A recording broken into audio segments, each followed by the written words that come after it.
Hello, everyone, and welcome to the Benefactor at Chaotic Neutral Games. I'm Simon, your DM for tonight, as we join Kate, Felicia, not Nick today. He's off having a lovely meal, so we hope he has fun, and Corinne with their adventures in Valeria. Don't forget that you can help or indeed hinder by using your channel points in the game. Check out the options in the chat bar below. You can also join the chaos by clicking the Discord link below, or vote towards the session twist by becoming a subscriber. And we've got a new one of those coming up when we get back into some more of the fixed content. So let's rejoin the players as they play the latest episode of The Benefit.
And welcome back, everybody. Hello. And welcome to our players. Hello. So, when we left off last session, you guys were getting an entire ship and all their friends completely rat-ups. Yeah. In the Hawk and Harness. I'm not going to go great today. back to that. Yep. Nick is off tonight, but he's wished as well. He's left me some notes, and there's some other bits we're going to go through as well. But thankfully, this is a downtime kind of a downtime session where the guys are able to pick up parts of the plot that they haven't necessarily put a huge amount into before, any projects or anything like that that they would like to progress. So we've got Glory as an enchanter, we've got a urban bounty hunter, we've got a Fey Knight, who are all capable of looking into either the main plot or their personal plots or anything else they picked up along the way, and look into it further. They have a number of different just saw your last line, Kate. We need merchandise. What can I say? If only for us. We'll buy it. We'll buy it. And for those of you who actually want a shirt or like a coffee cup with the chaotic neutral symbol, I do have a red bubble. So I haven't updated it in forever. Yeah, we actually do have merchandise. It goes to Felicia because she's the creator of the content, so it doesn't go to Chaotic. It goes to the creator, as with a lot of our art. Unless we buy the art in advance, the money goes to the artist. Kate's Deliveroo is here, by the way, which is why we can't see her now. When we if you can put in the link to that, actually, Felicia, in the chat, that would be fantastic. I know I want a Chaotic Neutral shirt. Maybe start wearing the one that on the stream. That would be really fun. Yeah. Well, I got a little bit of money at the moment, tiny bit, so I might go for it. This is going to be a session where the guys are going to dredge up parts of the previous storyline. We do a bit of self-promotion, Hermit. I like it just as the fact that it's something that can identify us as the community. Also, we have done a convention before. We've been at a convention before. Which I think we should do more of, because you do get a whole different type of such a bigger audience being able to be on convention. Be like, hello! Yeah, but not like we can do that right now. Anyway. No, not right now. Yeah, coronavirus, literally just before coronavirus, we went to one con, and we weren't prepared. Well, what we made was a lot of friends, and even if that's what we do at a con, that will be cool too. So for those of you next Comic Con, we'll take Felicia, we'll go to Artist Alley, we'll sit in Artist Alley, we'll sell all Felicia's art, and we'll be like, hey, we do this stream that you can watch all this cool art at. It's a possibility, but rather than Comic Con, we went to Dragon Meet last time. So anybody who is in the UK, Dragon Meet happens in November, so just before kind of Christmas shopping time, and it's a fantastic role-playing specific convention. So you've got the UK Games Expo, which is about all kinds of games. It encompasses role-playing, but it's also board games and war miniatures and things like that. When you've got the Comic-Con is about Comic-Con. It's not really about anything other than what Comic-Con chooses it to be, which is only role-playing when Critical Role. Yeah. I'm not gonna moan on behalf of High Rollers. Oh, Jordan, don't talk about minis. I've been working, or I've been trying to make a fucking 3D Glory, but every time I start a software with that type, my graphics card goes, you know what? Nah. Because it's a little bitch. Dragon Meat, what can I say? Artistic temperament, I love it. Dragon Meat is specifically role-playing. It is the UK role-playing convention. And when we went there, everything was role-playing. I was a guest DM for one of the many rooms that had things, and I did the Vaudeville Ghost, actually, that you've seen here on Chaotic Neutral. I did that there last year, and we had a stall with the UK Podcast Zone UK with the lovely Mirror Manga. And Kate did a panel there. It was great. It was fantastic. And we'd love to do more, even if it is that we're just chilling out with other content creators and maybe having a little bit of an MOT, because I certainly, during the panel that Kate was in, talking about representation in fantasy and in role playing and content production. So Kate could draw from Ren, for example. It's a good place for DMs to kind of go, oh yeah, I'm going to do better at that. And I actually still have been using that in the sessions that you've seen at the moment.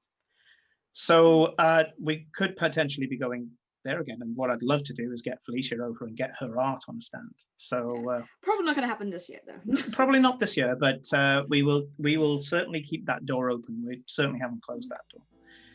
Anyway, as I say, this is an investigation mission. So for those of you who have only recently joined us for our adventure, this will allow Kate, Felicia, and Corinne to dig out anything they like. And believe me, it's session 82 now, so there's a lot of notes I may have to go back on if they decide to pick up on certain things, for them to poke at certain storylines, revisit things, check things, investigate in character to see if they can get a better angle on something that they've seen before. There have been some very strange incidents that have happened along the way. The Siege of Ostergold has certainly been right up there as one of the weirdest things that have happened in this plane of existence in living history. And so they were front and center for that. Now, if Nick was here, and we'll probably be picking this up next session, Nick has been in some weird places. He's been in the Void. He stepped on the Black Sands, of which to be fair, Nick hasn't been there. Farewell has. Farewell Nick's has, been there. We're all very concerned about Nick right now. Yeah. And there's only a few people who have been in Ilaria for as long as I've had. Yeah, damn it, Hermit. For the time that it's for all the players who have played in Ilaria, and there have been quite a few, most off stream. Only 2 people have ever set foot in the Black Sands. That's Farewell Barebones and one other person. So it's going to be interesting. Cora saw it, right, though, in a scry. Cora has seen it. Yes, yeah. Cora has seen it. But yeah. So there's no wants to go there. Mm-hmm. There are characters that you might want to catch up with. There are various other bits you might want to poke and prod. So I'm going to start at an easy point, an easy in for you all. A familiar point, a hangover. Yeah. The sun starts to pour through the windows like some sort of cruel interrogator. I'd like to find out where you all are. If you need to dial back to when you're asleep, because things happen when you're asleep, Cora, I'm happy to do that. But I would like a bit of a roundup as to what happened at the end of the piss-up last night. Eclipse is in Glory's bedroom, but she is like on her rug, and because Glory has the fluffiest rug. Obviously. and she is curled up, and she has taken the fluffiest rug in front of the fireplace. Yeah, and she's taken Glory's fluffy pink blanket and thrown it over her. She's merged with the rug. She's just one big fluff ball. Yep. Yeah. Eclipse did as her emotes say and took a cat nap. Yep. It's a bit so I can't do it on my own, but I can do it on. I think. I mean, Cora might have passed out downstairs. To be fair, in her own bed, under the covers, because she knows that the sun will rise and she will not. I should imagine you've got a system of kind of just hooking the bedclothes onto the horns, and you're just like, ah. Yeah. No light for me. I have a fluffy duvet. So, Cora, did you say that you passed out downstairs? Yeah. Yeah, she just passed out downstairs. She curled up on the bench, but on the table. So 1 minute there's nothing there, and suddenly just phasing into existence. Do I actually poof out of existence? Nobody's actually watched you. I kind of expected. I was holding my tongue, but you're about to find out because I just assumed that her consciousness Well, we all goes to be the sleeping Feywild, in but the maybe same not. like cabin. Yeah. And But, yeah. Well, yeah, but I've just assumed that people have just not been watching each other when they're sleeping because that's creepy. But yeah, when Cora falls asleep, her body fades away. Well, Goodbye, no, Cora. if Noki doesn't Goodbye. know all of this, and I Cora pass out died downstairs, yesterday. then he might be freaking out Yeah. a lot. Basically, as you wake up at your table, nestled in between a dwarf and a Goliath eating a cooked breakfast. Morning. Morning there. Oh, that looks great. Noki, can I have some of this? This is great. Noki goes, I'll sort you out right now. And you can see that Maggie, the dwarven cook that does mostly the breakfast shift, but she does come in for other things as well. She's a bit like Noki. She kind of almost lives at the tavern, although you've never actually confirmed that she has a room there. She bustles her way through and puts a nice platter with everything fried, just everything fried, in front of you. Yeah, thank you. Thanks, Maggie. The Goliath kind of shufties his butt over a little bit just to give you a bit of space because his elbows are out quite some way and he's trying not to lean his elbow on your head. And he goes, "That's did you have a reservation or something there? Arcane or something?" And his big, grizzly, actually bearded Goliath. How does he have a beard? Beard Goliaths have no hair growth. Because I want them to. And Because it's yeah, grog. and Fancy. you can see he's got white. He's got a white beard with little kind of metal presses, almost like well, you've seen the type of thing probably. A lot of metalists have them. I had one once, and I had a longer beard. And it's just like a piece of crimped metal in the beard, and it's got dwarven runes on it. And in fact, you can see because you're quite close down to his belt level. He's got a dwarven rune, which shows that he's a guild artisan of one of the more loftier dwarven guilds at his belt. Very, very high-ranking blacksmith, armorsmith specifically. No, I just fell asleep here, and yeah. Did you not see me? I was right here. I mean. Well, no, you appeared here. Oh. Okay, the other. I mean, it's cool. I mean, I don't know him, and the dwarf kind of proffers his cup of coffee up in the air. But I don't know him. We don't mind sharing tables. Yeah, but yeah, I mean, it's all. Yeah. This is our table. Well. Yeah. Farrell would be very grumpy when he wakes up. Farewell would. Farrell's not there right now. He he's is probably asleep in his bathtub. Yeah. Okay. Yeah. Oh well, I bamf in and out. It happens. It happens. Apparently so. I don't know. My kind are about as magical as a brick. And he picks up a big flagon of ale. He hasn't got coffee, he's got ale. Chugs a bit down. A brick can be magical, though. We have a brick that turns into a ship. Oh, I see. Well, I'm as magical as the non-magical bricks. Oh, okay. You have a very good beard, though. Very good beard. Thank you. Yeah. It's good. Not many of us can have it. I've got a bit of human in my ancestry, so yeah. Anyway, yeah. Sorry. Carry on. Eat your breakfast. Yeah.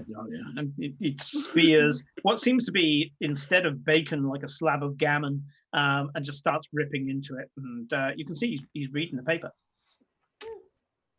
Any news? I don't usually pay attention to it, but anything exciting happening? Duke's No son more. came back. Apparently, apparently That's in the paper. he got some sort of tropical disease on his expedition. Ah, yes, Oh. tropical disease. Is that what happened? One did. Yeah, One did. yeah. Pasty guys. Apparently, the guys who own this place brought him back. Yeah. Yeah, yeah. Well, like magical people who can maybe bamf in and out, those sort of people. Yeah, probably. They probably got the same skills as you. I mean, for me, going out into the sea, I'd be good for a dust up and stuff. I mean, apparently they just kind of brought him back. It's good. It's good. Yeah, Well, they're it's good to know that that this is sorted out, because the Duke is the Duke was worried about it. Well, I say that like I know him. I don't know him, but the Guildmaster, he knows the Duke, and he said he was really worried about him. So yeah, it's good. It's got to be good for all of us, right? Well, it's good to have the Duke back, yeah. Eclipse is gonna wake up, realize that she doesn't really have any clean clothes, so she will take one of Glory's dresses that she hasn't, that doesn't look too fancy, and I'm gonna try and put that on. Good luck finding one that doesn't look fancy. Your room is literally next door. Yeah. You're just Are you using worried this. Eclipse is like, no, I just don't have any clothes. Yeah, I bet it's just an They are excuse to about the try on same something size. Glory has. Yes, she puts You know on what I'm this worried weirdest about skirt. is what Glory uses the not fancy dress for. Yeah. I mean, I would say the not fancy ones are along quite like a this miniskirt. line. No, wait. Fuck. And they all have tail holes, so it's fine. Yeah, they all have tail holes, or at Actually, least the tail. Oh God. Yeah. or flow The enough tail holes to are going to be fabric. big. Tail You're just holes going to are be like gigantic. showing off your butt. You're just Yeah. walking around with Your a big little- hole in your butt like you're in the Yeah, your little hospital. cat tail goes through a gigantic hole that is meant for Glory's alligator-sized tail, and basically your tail is through it and your butt is hanging. Well, Glory's tail, she will find a skirt because those don't have tail holes. That is true. But yes, she as Felicia posted a picture of what this the dress, or one of the dresses. So Eclipse will get dressed in that because she's a bit disoriented and thinks it's her wardrobe because she does not realize that Glory is in the back. Sure. And then she stumbles down for some sort of substance. Sure, I've just looked at the dress and I was like, yeah, that's understated, Glory. Eclipse Eclipse comes down looking like she's a guest at a wedding. Exactly. Have we got a thing on today? That's the low profile dress. Apparently this was in my wardrobe. I don't remember. There was a lot of fancy dresses in my wardrobe, and this was one of the least fancy. I am very confused. You still sound drunk. You need milk or water or Milk, yes. milk. I'm very milk. tired. Yeah. Not Did drunk. you very sleep? tired. Yes. Okay. On the ground, on a rug. It was a very fluffy rug. Oh, I might have not been in my wardrobe. I just realized. I mean that doesn't look like something you would wear, and I don't think it's something Farewell would wear or I would wear. So I'm assuming I know where you slept. Yeah. Okay. Yes. You were on that rug again, right? Yeah, it was the rug. It was very comfortable and fluffy. Yeah, why don't we get rugs like that? You can that? see that the Goliath is deliberately not looking at Eclipse and looks like he's got the beginning of a blush, which for a Goliath is kind of purple. And he's just studying his food. Is he finding the cat beautiful? Well, you are a very pretty cat. Okay, Yeah. Corinne, can you please roll a D100? And I need to Oh go get a book. wow! Oh dear! dear! Oh dear! Oh no. Where's my dice? There's my dice. Okay, where's my Pinterest board with glory stuff? Fireball centered on myself. Right, so what did you roll? I'm about to roll right now. I'm hoping it's not fireball centered on myself. I'm almost tempted to follow Hermit's advice and say that this is basically a dress that Glory has been using for enchantment practice. Yes. Oh, yeah. 76. 76. Okay. So this is what happens. And I'm going to do it montage style because I think it's funnier this way. So Glory, you suddenly kind of throw the bedclothes off, and with a flick of your fingers, the curtains close, and you can see that your wardrobe is open. You immediately go, "Oh shit, that's one of your practice dresses." And then we cut scene downstairs where Eclipse takes a drink of milk, takes hold of some bread, bites into the bread, and some crumbs go onto the dress. Goes, oh, and she brushes the dress, and as she does so, the dress starts to sparkle. And as you're looking at it, the dress starts to, and the dress hasn't got sequins on it, but it's glittering like there's thousands of sequins that just go, that just start to spread over the dress. And there's that's pretty. Now Glory's not here. I was about to say the one person who'd be able to detect this isn't here. The one person that would know what it is currently upstairs, being like, "Did I put it here? No. Did I put it there? Yeah, no." She's checking where she's put it. Because you know that this is the bedazzle dress. You've been working on it for some time, and Cora, you're across the table from Eclipse, and the dress is just shimmering these beautiful lights like this disco ball just starting to emanate out in every direction. That definitely looks like a Glory dress. And I'm gonna say, do me an intelligence check. Oh, I'm good at Cora. that. And I need to do 2. Oh yeah. Guys either side of you. I rolled the ultimate in bad rolls for myself, which is a 2. Okay. Oh. So you're there watching, absolutely rapt. So is the Goliath, as he's there going, "Hey, that's pretty good." And the dwarf who's just eating goes, "Hey, what's pretty good? Oh, jeez!" And he goes like this, but you guys don't get a chance. You're blinded as the dress explodes in a barrage of light, like a humanoid firework. And Cora and the Goliath, you get blinded for 6 seconds. Ow! What? Okay. We got sensitive eyes for crying out loud. We're a subterranean species.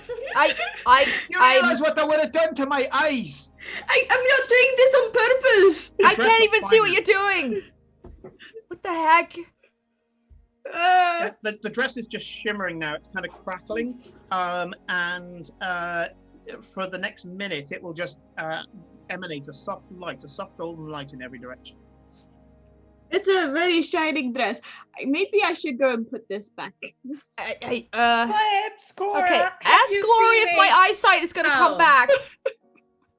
I found your dress. Is this going to be permanent? Because I I'm hope paid not. with the guild, but I like my job. No, it's fine. Oh wait. And about Give it a few seconds. He says And like, "Oh no, Eclipse, I can see stuff." If you're gonna borrow dresses, please don't borrow my current projects. Come on now. I did not know that. I thought I was in my room.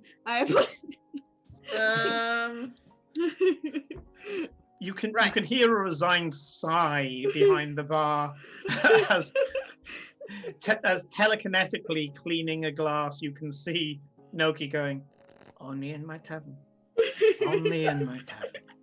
I feel so bad for Noki. And Eclipse will go to her room and strip off the dress and actually wear her clothes, which actually includes armor. And then, Sure. like... Thank you, Hermit, by the way. Yeah, that was perfect. That was perfect. So yes, that was an enchantment thing, the bedazzler. What is it? And the problem is now, Glory, people have seen that dress. Yeah. They've seen it. It's done. That was its Yeah. debut, and it was on a camp. Can't use it. Yeah. Back to the drawing board, Glory. Yep. Gonna have to think up a new concept, get the materials and the residuum. I'm really sorry, Glory. I was very out of it. Yeah, that is fine, Eclipse. The problem is just that I can't wear it now. It's So can I already have been it? debuted. So can I have it? You know what? Yeah, sure. Keep that. Yay! It'll never work again because it was an in progress thing. Oh, she just wants to dress. Yeah. It was a one-shot job, Yeah. It was It was supposed to be cute for dress. one dramatic moment. Although it would have been you going, oh, it wasn't supposed to do that if it turns her into a potted plant or if it casts polymorph on her. It's Yeah. like, you're a squirrel. Okay, clearly I got that room wrong. But yeah. Yes, which one is the potted plant one?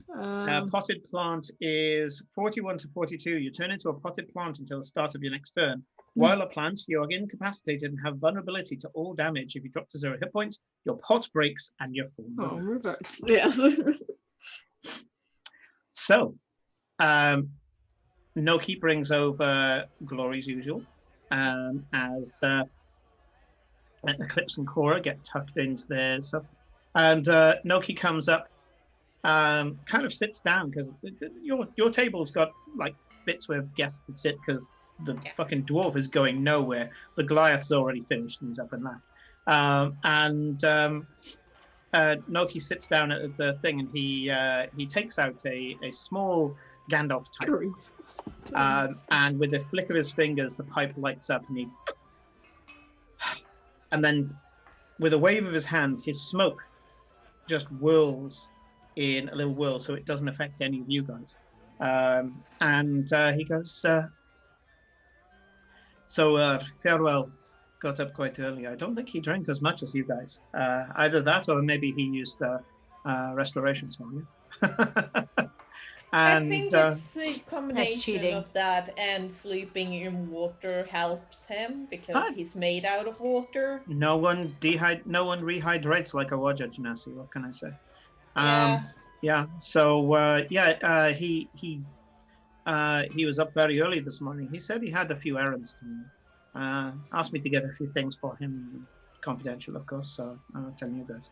And I kitted him out. So he looks like he's going to be busy today.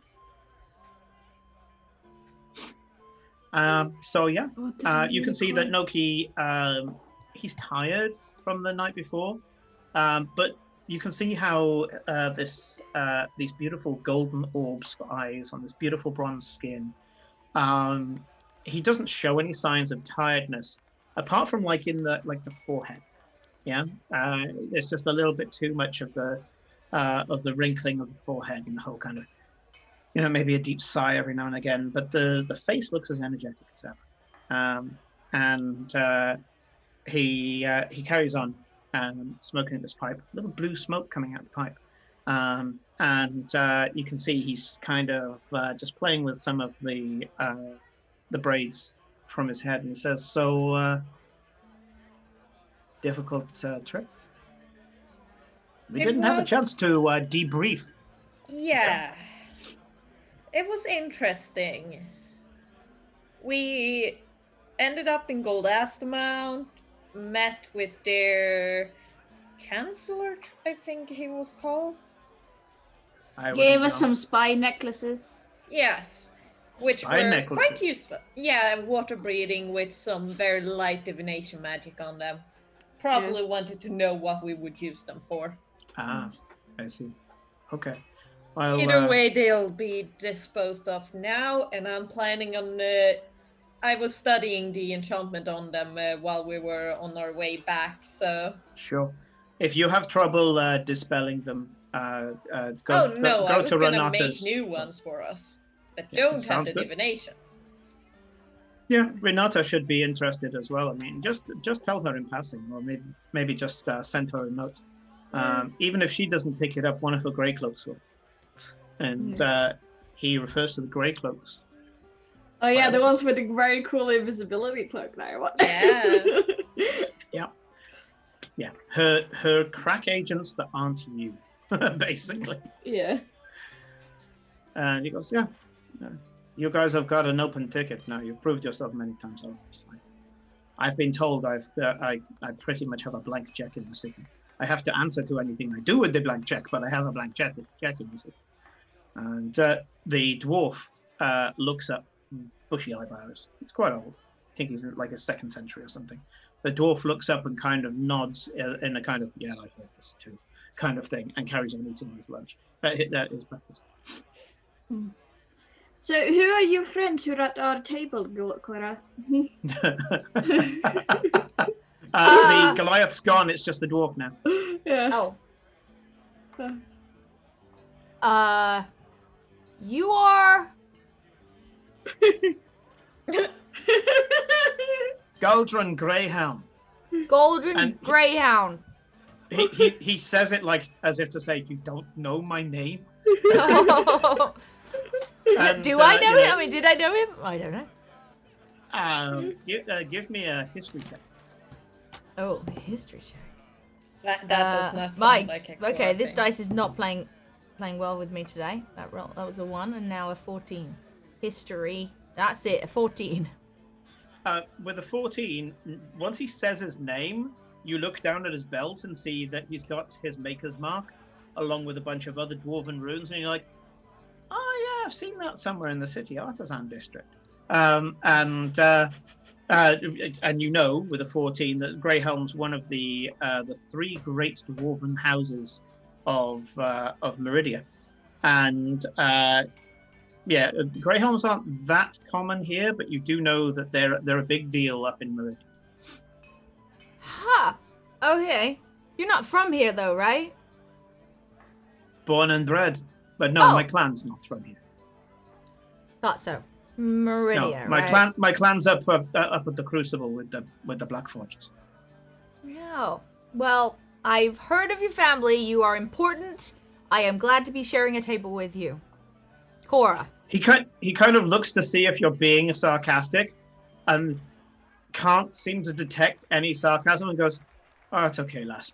I can see you've had a rough night." And he shakes your hand. You wouldn't believe, and Cora remembers like the riding griffins and the crazy shit that's happened through the night, and like, don't know the half of it. Don't worry, I used to be like that in my youth as well. Oh, okay. But yes, Golden Greyhelm and mechanisms and industrial, for the most part. Yeah. So most of what you'll find over in the industrial district here, the larger machinery and things, that's all me. That's all me. Cool. Yeah. Yes. Do I know who this guy is? Urban Bounty Hunter. Yes. Now that he said his name, you're like, yeah, he's one of the influential guys in the city. Certainly dwarven commerce. And you can see that he knows Glory. Glory can choose whether she knows him without a roll. Yeah. I'll give him a slight nod because, yeah. Glory spent most of her time in the merchant district, and that's where he goes to ply his trade. So, he'll give a nod to Glory largely through reputation. Yes, you have not seduced his wife. No, you wouldn't have. This guy is. I know better he's than wedded that. to his animal. Okay. Yeah. Unless very, very, very drunk. Even then, I'd usually only go for the guys that can't actually come after me, like not the big guys. Yeah. Goldrun is he's married to his animal, and but influential guy in the city. Yes. Nice to meet you. I'm Eclipse of the Moon. Aye. It's I thought that I recognized Miss Yosinov here, and the others. It's not my place to be name dropping though, and no, I'm very pleased to make your acquaintance. And apparently, you are the people who went off and got the poor lad Tristane back from his expedition. Yes. I mean, again, in my youth, I used to go out and do a little bit of exploring and things. And I'm sure that the Duke's son went off on safari. The apple doesn't fall far from the tree. But I'm glad you got him back before whatever that disease has managed to do. Yeah, it was a sea safari. He went on the sea. A sea safari. Oh wow! I prefer to keep my feet on dry land. Because he wanted to see squid. Sea squid? Okay. Well, it takes all sorts. I personally would have gone to the jungle myself. But yeah. Okay. Well, either way, well done. I'm sure the Duke's going to be paying you kindly for this. Yeah. Yeah. Yes. It was certainly an interesting adventure. Yes. Well, starting to get just a little too old for that kind of thing now. I mean, I weighed in on the siege, and he points to the wall where there's a sizable looking hammer. He said, "Yeah, I wasn't beating ingots that day. I was cracking skulls." But yeah, no, I wouldn't go abroad. I'd be more kind of, defend the home, defend the hearth, But I'm glad that we've got talented young people like yourselves going out and doing that stuff. Yes. Yeah. But anyway, I got best be off. Art does not make itself. He stands up, throws 3 gold onto the table as a tip, and walks out. Oh yeah, we never tip Noki. We should tip Noki more. Yes, you should. We never get paid. He's sitting next to you. Who's saying that, Noki or just a little bit of thanks every. I'm stuck in the dwarven voice. Noki. We don't get paid. A little bit of thanks though every now and again would be good. Yes, but we don't get paid. We don't get paid in gold. We don't. We literally no one gives us any money ever. I'm like, I don't think we'd be surviving if we weren't getting free food here. Like, no? Okay. Sorry, thank you, Noki. We say thank you. Especially when we smash the ceilings. You thank me well enough. You thank me well enough. There we go, I found Noki's voice again. You thank me well enough, but yeah. Well, you get something better than money. Renata to pay us some actual money, and then we'll pay you. You can get a stipend anytime you like. Renata has paid you up front with a home. The deed for this place is yours. Exactly. We've got stuff, but we don't have any money, so we can't tip you unless I give you my chair upstairs. You probably don't need that. No. Oh, Cora dear. Well, as Noki said, we can ask for like a stipend. You can ask for liquidation of some of the pay that you get. You can. It isn't just materials you can get. You can just turn around and say, "I have expenses. I would like this much money, please." Yeah. Okay. It feels like a trust fund. It's weird. I don't understand how to deal with it. Cora's just not used to having money anyway, but it's like, I don't know. Renata is unconventional. When you join this organization, it's unconventional. She gets you what you need. For most people, this is money. For you, it was all an answer to something. Yeah. She knew what you wanted.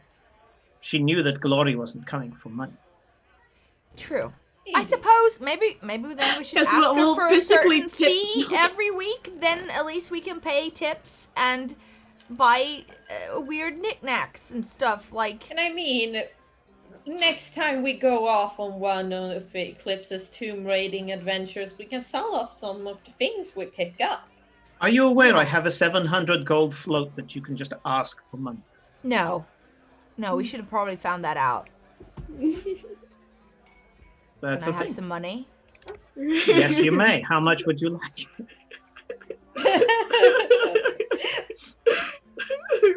I mean, is that float refund? Did you get it topped up every so often, or is it that's the pool? That's the whole thing. I can get it topped up, no problem at all. Okay, can I have 100? He goes behind the bar. You can hear that was really easy. I should have asked for a more. kind of clank. He opens up a drawer, picks out a bag, and throws it for you to catch. It's heavy, quite easily. Okay, 100 might be too much to carry most of the time. I won't ask for 100 again. Okay. You have a feeling it's probably not. It doesn't look like it should be a whole 100. If you open it up, some Probably of it's in platinum. platinum. Okay, I'm getting robbed today. Anyway. Oh There yeah, you go, learn I've been something new every looking day. into getting charms that we can spell onto the bags so that no one else can open them except ourselves, which might be useful considering some of the stuff we carry around on a daily basis. Oh yeah, I'm carrying around. Yes, I'm carrying around something that is very. Yes. Yes, Arcane Lock should be able to do it. You could probably get that from Renata's clerks. Yeah. They'll pull whatever's needed, either from her personal library or from the university. If you wanted to enchant it yourself, Glory, that's fine. If not, we can set some of the enchanters in the university to it.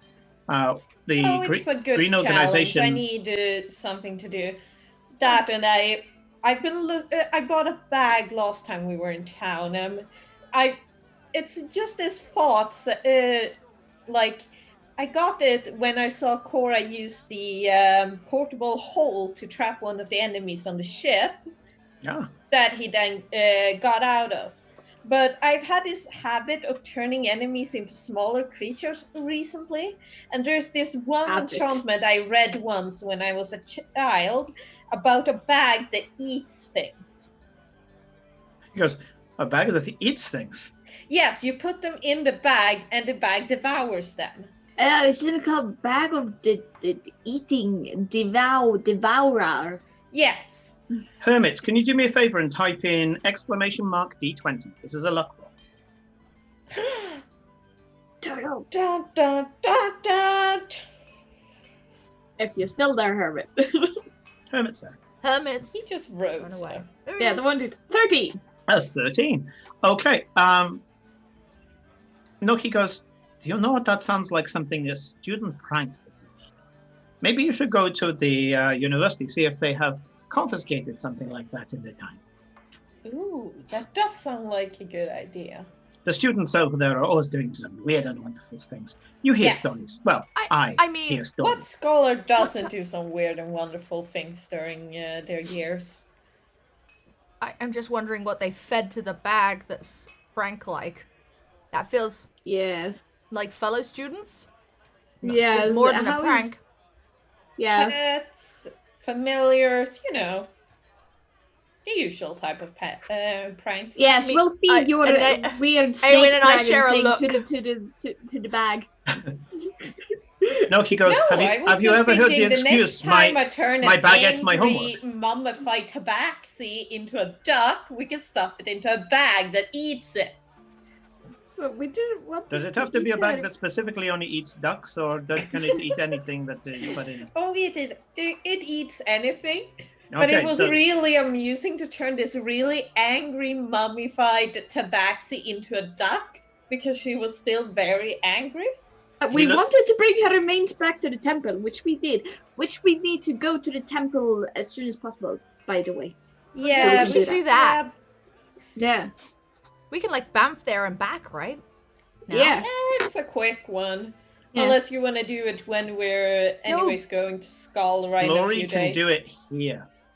Yeah, I can do it here. Glory studied the ruins on the other side, so she could just chalk it up and off you go.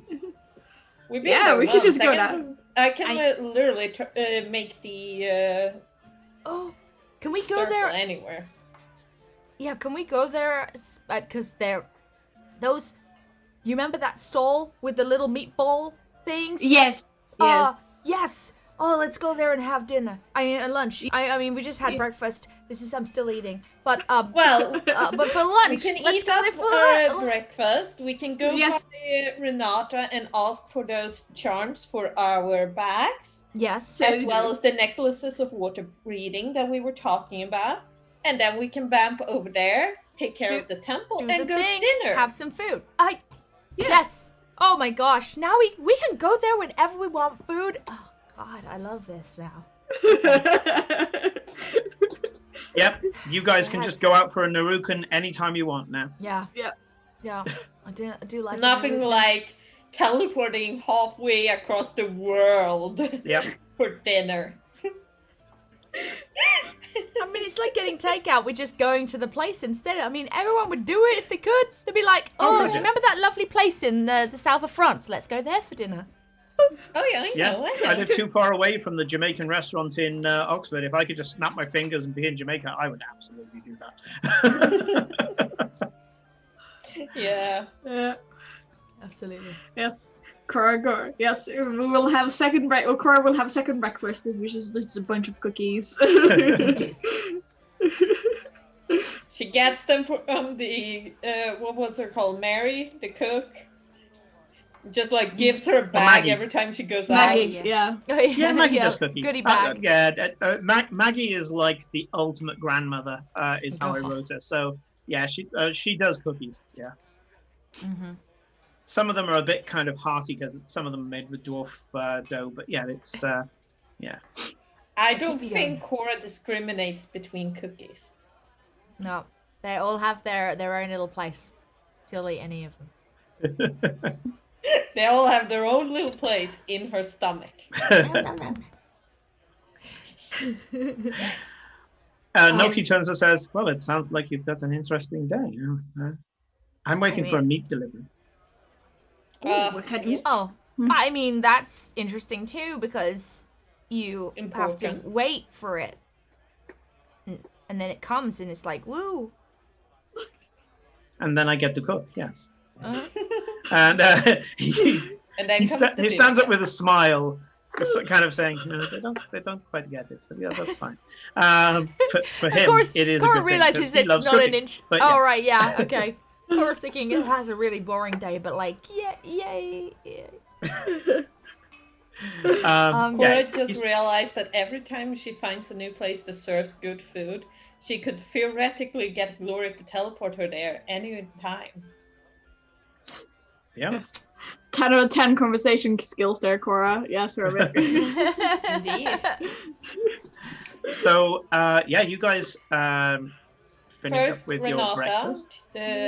Renata's place. Yeah. Okay. Yeah, her mansion is pretty much her headquarters as well. It's always bristling with people. Even at nighttime, there are night clerks there. And you know that she uses enchantments to be able to get a decent night's sleep and all the rest of it to block out any sound. You can't, druids have the best, not druids, wizards have the best soundproofing. And when you go in there, you can see that someone who's dressed a little bit like Olivia Storm is stood there now. And they turn to you, and you can see, and you kind of just looking, going, I'm pretty sure this person's non-binary. And you do see that they're... We recognize that they're not actually. Yeah, because Olivia's off with the Iden. Yeah, I know. That's why I'm curious as to whether she's back. No, this is not Olivia. No, you said she looks like though. So if we're not seeing her front, I would be very curious. Dressed like. Yeah, dressed like Olivia. Okay, she doesn't look like her. Yeah. She's just dressed. You turn around. This figure turns around, and they are quite clearly non-binary. And they step up to you and says, yes, you must be the Hawk and Harness. And you can see in front of you is a dashing autumnal Eladrin. Autumn, yeah? Yeah, autumn. Yeah. And they turn to you and say, hi.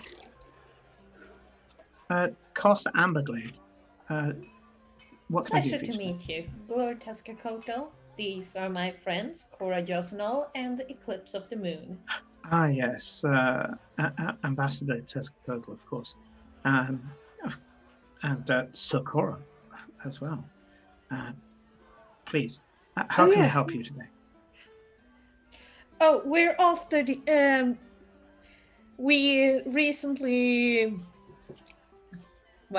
came into possession of some really powerful items that we do not want anyone to possibly get in case they manage to rob us. So we need these charms for our bags of holding so that no one else can get into them. We would also like some necklaces of water breathing, or because the ones we got while we were in Gold Astamount are enchanted with divination magic, and we do not particularly like people spying on us.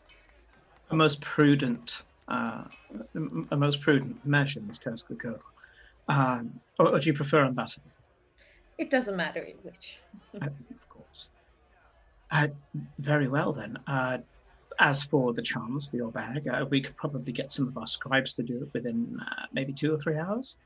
And those are fairly simple. We should be able to use transference to speed up the process. We do have a number of locks and things in the city that we could probably just transfer the enchantment from one surface to another.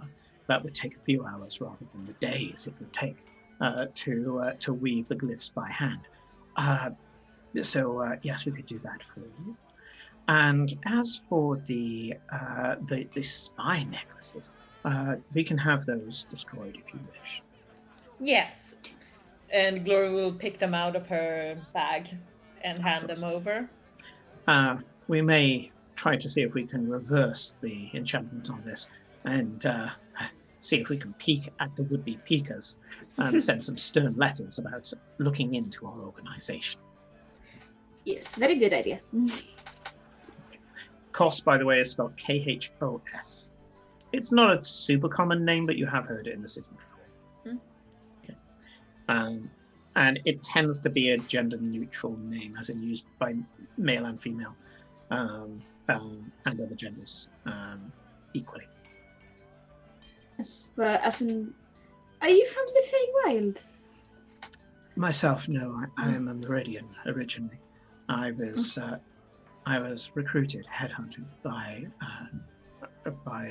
Magister Green. Oh. Yes, because you're very elfy. Well, Eladrin are an elven race, after all. Yes. We are part of the elven kind. Eladrins are the elfiest elves, as they are described. The hair on Kos reminds you of golden leaves in autumn. The skin like a pale bark. The eyes are a dark verdant green, kind of like dark, just about to go brown. Yes, and Eladrin have the most connection with the Feywild and Krellin. And this is all stuff that Eclipse doesn't know. But anyway. Yeah, and it's a shock of hair that's just kind of quiffed up. It's like almost like a flame, like a standing flame on the head, and short on the sides. Yes. It's very lovely to meet you. Are you the replacement for Olivia? Hardly a replacement, simply hired to fulfill a need based on my specialities. Of course. While you and the others work on those transfer spells, we will be having some tea in the library, if that's all right. Of course, not a problem at all. We will have someone come and fetch you. I'm sure that you need some rest after your recent mission work. I understand that you don't work the usual 9 to 5 that the rest of us have to. Any news on Tristane? The Duke's son, yes. And we know a little bit more in the Green Organization than the Hoi Polloi, of course. But we try to keep it down, respectful for the family and all that. Yes. Yes. We were the ones who brought him back. Yes, I'm aware. Fantastic work. And yes, the poor lad is now speaking, albeit that for short periods of time, going very, very exhausted very early on. We might be able to visit him soon then. Maybe, if it's of import, I'm sure that you could petition the Duke to return. I think he would probably wish to thank his rescuers. Yes, I also want to know a bit more about his squid hunting pastime. I am not in a position or have any rank to make any decision on that basis. I'm sure that you have more permission than I. Yes. Is Renata not here? Magister Green is up in her office if you would wish to speak with her. She is currently in the middle of study, but she says for the right people, she is willing to be interrupted. I don't know. Do we need to speak to her? I don't think we have anything urgent to talk to her about, but She you can may have tell her we are here in case she wishes to speak with us. Yeah, join us for tea. Very well. If you would like to, I'm assuming that you're going to be in the library here in the mansion? Yes. For now, yeah. But then we're going to Nauru, so if she wants some nanchi, we're going to pick some up. We can bring it back. I shall extend the offer to Magister Green. Cool. Just saying. I had no... Hunger amazes me, Cora. I wasn't aware that Magister Green had a likeness for tabaxi meatballs. I have no idea either. I just thought it was polite to ask. Oh, okay. Well, yes, I didn't realize that you were on such familiar terms with Magister Green. Of course, I will extend the offer. Tea will be brought to the open library immediately. Thank you. We will head to the library, find a nice spot, and Glory will pick some books up on the way. Mm-hmm. Are we any particular books that you would like to get from the open library in the Green Mansion? This is more availability than you would get in the city, but obviously the best books are in Renata's personal collection. Yeah. Obviously. No, I'm just gonna pull some about advanced enchanting. Sure. And some inspiration books, so basically different inventions of enchantment throughout history and all of that jazz. Sure. Well, they said you get one on hours advanced enchantment very easily. It's a guild book, so a guild of enchanters. And it's got a kind of notebook in the back that is for people to leave references, and you can see that people throughout the Green Organization have left references and saying, if you want this, check out this book. If you want this, check out this book, kind of thing in the back. Kind of leaving notes for other people in the organization. And the other book that you have, you start to flick through it, and it has got some enchantments. Things in there. It has some of Aganassa's early work, mostly based around power gems to be fitted into rods and staffs to be able to project elemental magic. You know that he was primarily evocation, anything that burns, zaps, freezes, anything along those lines, force bolts and things. Aganassa was all over it. And then you do start to realize that the author starts gushing about Mordenkainen halfway through the book, and just extra planar magic, spell weaves of constructs, and not constructs like golems, but kind of spell creatures held together by energy. And Eclipse will try to find if there is a book on the Summer King, because we recently got some information about that. Yeah, there is a book of myths and legends of the Feywild, and it's in super curly script as well. It has a lot of pictures. Yeah, this is the book. Is there any other that are more factual? Is this the only one that's really bad? This is the only book you find. Okay, I will have a look at this. Okay, it seems to be quite factual. There is a picture of there's a big picture that is in the middle of explaining. So it's double page spread. Yeah, double page spread. And in the middle of the page is a picture split to the left-hand page and the right-hand page. On the left-hand page is a beautiful orange-haired, almost lioness guy, bedecked in beautiful cloth of gold, with a burning sword, glaring, gritting his teeth across to the right-hand page. He's standing on beautiful lush grass, blooming flowers. There's someone's added a bunny, and on the right-hand page is a woman that seems to have a dress that is made of spider silk, so much so that the person who drew the figure has kind of almost like drawn her figure under the dress, but just kind of muted certain details, but has left very little to the imagination. Her skin is like a grey blue. Her eyes are a piercing silver. They've actually used silver paint on the eyes. And she has flowing white hair that goes down her back. She has a long spider, or maybe it's made out of frost, train, like a wedding train, coming off her dress. She wears a crown of crystal or glass, and she's staring the Summer King in the eye, her face completely passive, with the mouth turned down very slightly to show disapproval. He is brandishing his sword, and she is not brandishing anything. Her hands are by her side. Is that your podriv Cora? And she stood on snow, and I mean, explains the general situation between the two courts. The things I've said so far about the fact that there is a partition between the Summerlands and the Realm of Winter that actually shifts backwards and forwards depending on who is strongest at that time.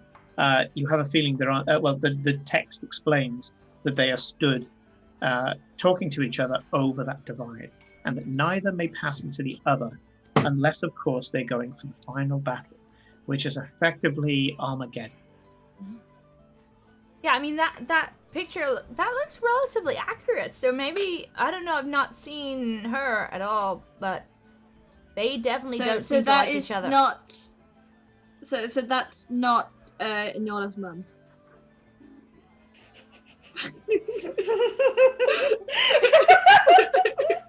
No, I don't think so. That would be kind of cool and weird. But no, I don't think so. I don't think they're not that type of couple that hate each other for that reason, as far as I know. Unless, you never know. No, I think her mom was from here. I think that was the point. She's like half. Oh yes. Yeah. Yes. If she was like, God, can you imagine? She was summer and winter mixed together. God, that would be an explosive mix. She could be explosive enough. I'm not sure how that will work. Yeah, I don't know either. The tea comes. Maybe they'd be very neutral. Hi. Thank you. Hi, thank you. Thank you very much. Yeah, like maybe they'd be really neutral. Gonna start the summer winter again. Because like the heat would be cooled by the ice, but the ice would be melted. So actually, maybe they'd be really boring and just nothing. No maybe fire, would be no. like a really calm, mellow person. Yeah. Is there like? I assume there are more like things about Titania, Oberon, that kind of stuff. Yeah. As you flick through, you can see the other princes. You can see the elders of the Stonehoof clan. On the Heartlands, so centaurs galloping over a glade. Liatri is currently the well, she is the voice of the Stone Hoops at the moment. Yeah. And she's not the leader, but she is the one that speaks for them. Yeah. And you have Titania Oberon. So Titania, you can see, is a fairy queen. And the amount of color used on that page is obscene. Have I met or seen any of these other characters in the book? Even in passing, no. or seen pictures of them maybe in the Feywilds? Do they like each other? You've seen some of their servants and some of their nation men who have visited the court on business. They're all from You've different seen a lot of areas, pictures. Yeah. You've seen pictures up in the palace.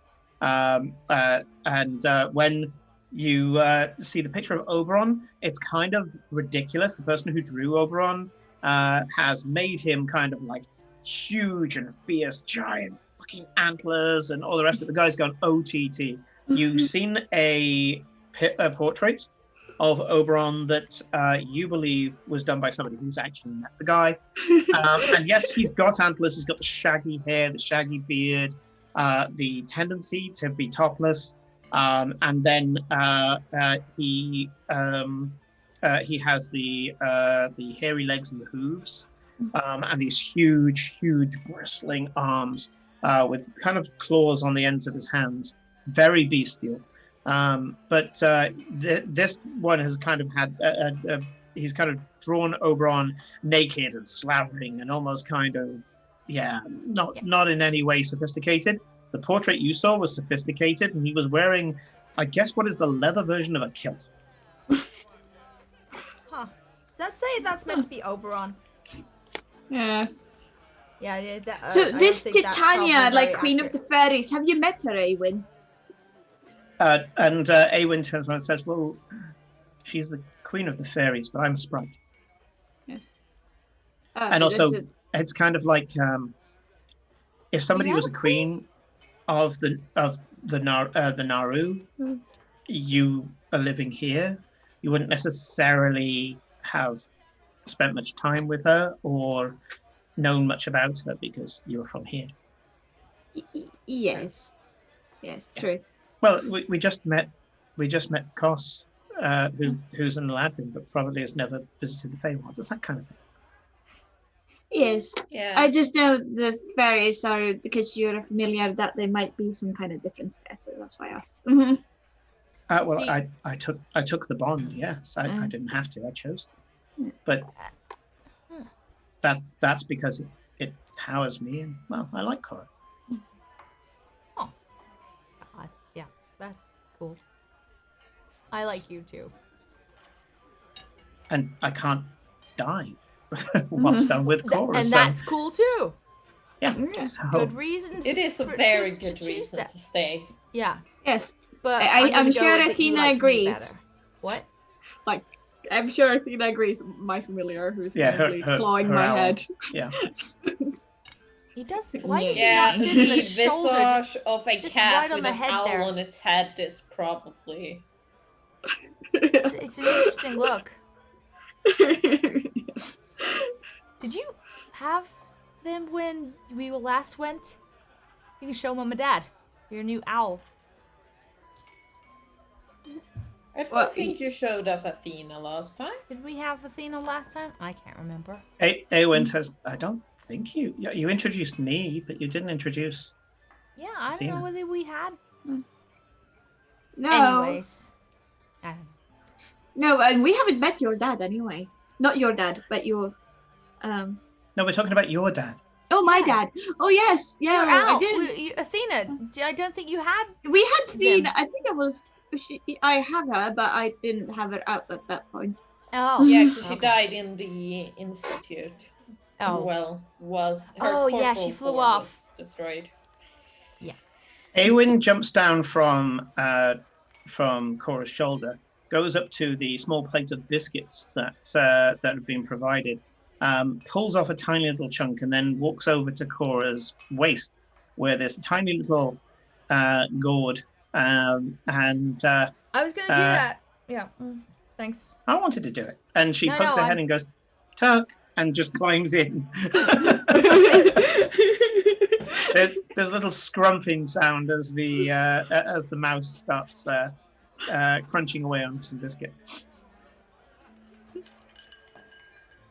How is he still alive? We were He's underwater. very sturdy. I think maybe. I wonder if a bit of magic, leaked out or something. Because I swear, they only live a few years, and he's lasted real long. He should well be dead. But don't talk about it too near to him. Maybe he's precious about it, but somehow he's still alive. It's quite impressive.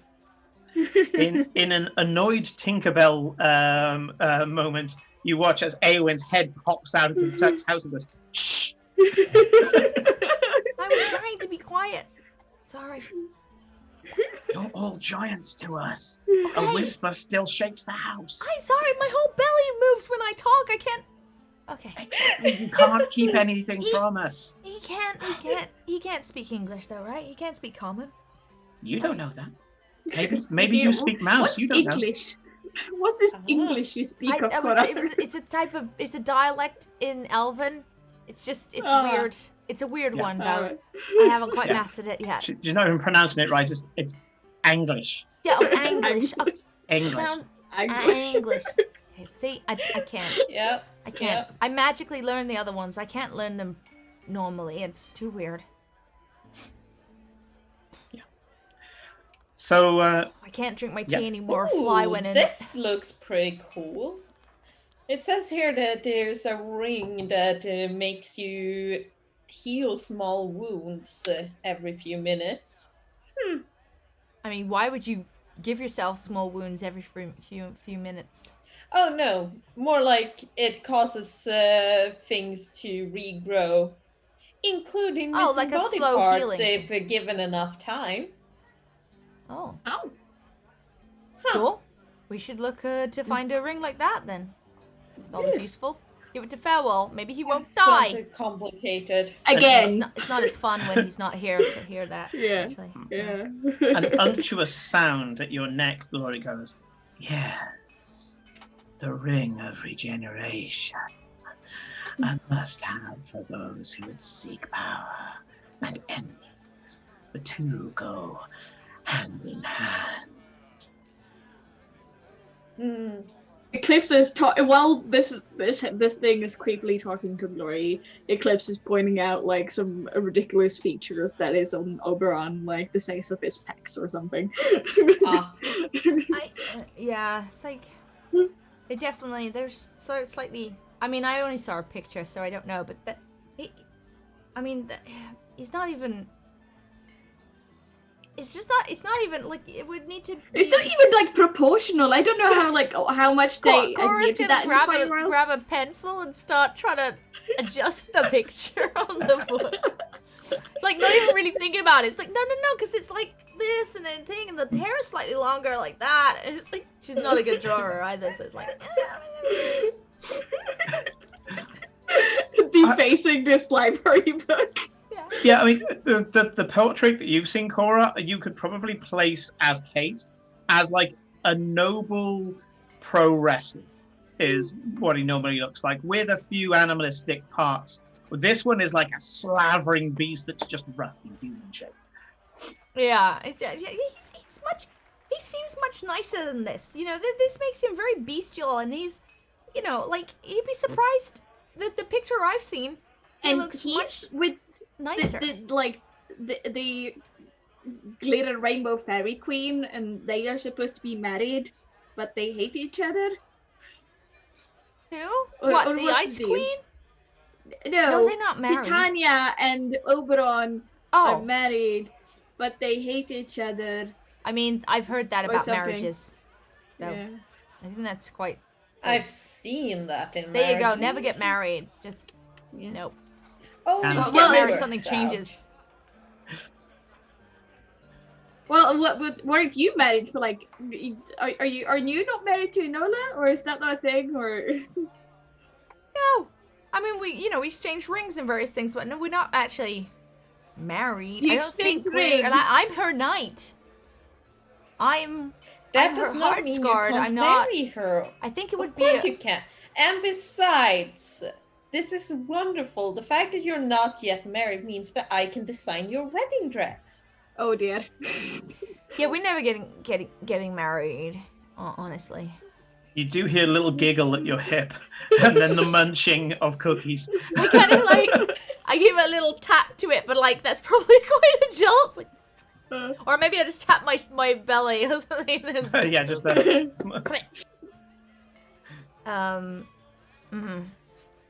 Oh, God, that reminded me. Are we meant to be going back to Scour at some point? Oh yes, in 3 days. I don't want to. Why do we have to? I don't know whether you should. You'd end up in prison again, and we can't get you out a second time. They might just nuke you straight away. Can I like be hidden away under your bed the entire time? Probably bet for the best. Can we take a puppet version? Maybe no one will notice. Or maybe I could spend the entire time invisible and then nobody would talk to me and I can't say anything. Don't worry, it's fine. As long as you don't insult anyone, you can spend your entire time at the table with all the desserts. Cast a permanent silence bubble around us and then we'll be fine. Yes. Nod. Me and shake your head. I am sure you can behave for a few hours while we're at the festival. You probably thought that last time. And the morning is spent with just my family. You know, mom, dad, and the little Chiron. An explosive finally get his real name. If the feline wishes to be puppeted, there are many domination spells we could do, mistress. We could have her completely compliant. In fact, she should be good for gathering information. No. That is fine. But yes, Eclipse. It is only the evening we will be spending in a larger crowd, and even then you will most likely not have to interact with Hope at all. Okay, if she comes in within 5 feet of me, I will stab her. Oh, and then you will get killed. That is acceptable. Are you crazy? That is the sense. That is the absolute attitude that will get you us all fireballed by a dragon. Please, do we have to? Oh no, she'll just get thrown into the tournament. Okay, tournament that I can probably do. ends in the same way. No.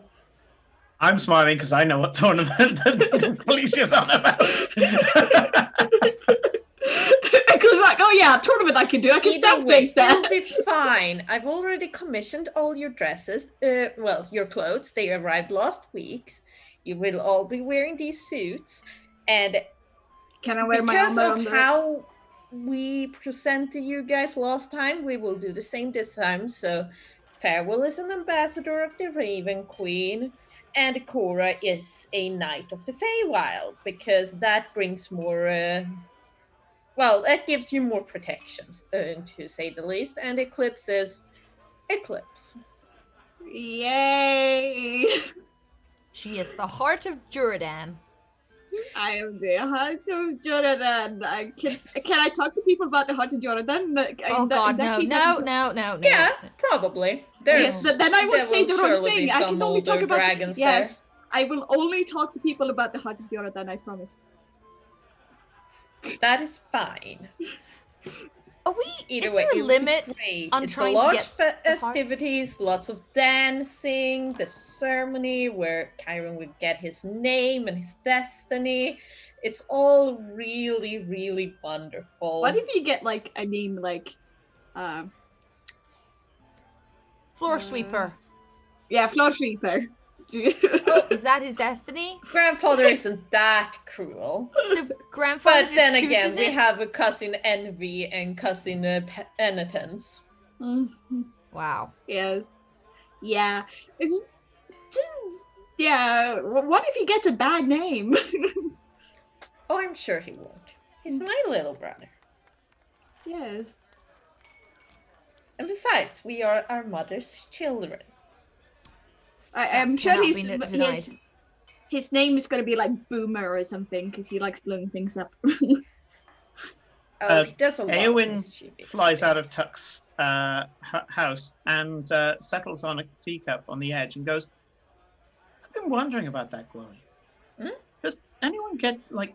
I mean, I know that it's not boomer or road sweep or anything like that. It's always a single word, isn't it? Yes. Does anyone ever get anything like, what's that posh word for being drunk? Inebriation, or flatulence. That would be terrible. Potentially, but usually not. At least not. Grandfather has more style than that. Oh, so he it's likes chosen. to It is steer chosen. us in the right direction with our names. Ah, he must really hate you then if he gives you something like that. Yeah. Yes. That kind of makes sense. Yeah. Okay. Unless that's just he's picking that because that's what you are, and then there are no expectations except to fart a lot if you're flatulence. Can you imagine, having to excel at that? You can see that she's trying not to laugh, but you can see her little back is just vibrating at this point with the effort. I think, if you have the beans at Nockies, then, that you can excel pretty The well. barbecue ones. Yeah. Yes. Yes. I could be flatulence if that was the case. After the feast days, definitely I would be named Flatulence. Yeah, Yes. they could adopt you. My God. Well, yes. What could my name be? Repetitive. Talkative. Obsession. Obsession is good. Yes, obsession. That does sound like verbose. You can see that Eowyn is enjoying this a bit too much. You would be nosy. Puts her hands on her hips, very Tinkerbellish, and goes, "Damn right." Indeed. Well, yes. I am sure it will be great. Yes, I promise you, I will only talk about the Heart of Yoradan, and then. No one. Well, there's usually dignitaries from all over Scholar coming, which is why we're picking up your sister at before the party. Remember? Yes. We're doing that before the party. Wait. How are we doing that? Are we paying them a bunch of money? Did we figure that out? Well, basically, my family is paying them a bunch of money to have her in servitude of us instead of them. Which so she's just moving I have from enough one clutch, I have managed to wrangle it that she will pay us the Tezcacotls back over her lifetime for the money, while she can be free to pursue her own interests as long as she sends her monthly payments. How much is these monthly payments? I don't see how that's a better deal, to be honest, except that we know the person who is enslaving her. Yes. Well, it's more the fact that she will be free to wander the world instead of being in the house of the great blue dragon for the rest of her life. You say that, but well, you're not in charge of your family. I'm afraid. I could give her my necklace, which means people can't scry on her, and just have her run away from them all. And so she doesn't have to be enslaved anymore. Pay her out? What was the debt again? Who remembers? I'll just keep asking Nookie for money every day, another 100. We can ask the green organization to pay for it. Oh, it's only a couple of thousand platinum or something like that. I mean, I've almost got that in my I've almost got that right here anyway. You have 10 platinum. Okay, I could get more, apparently. I love the fact that, this big number just gets told to the halfling and she's like, I've got that maybe.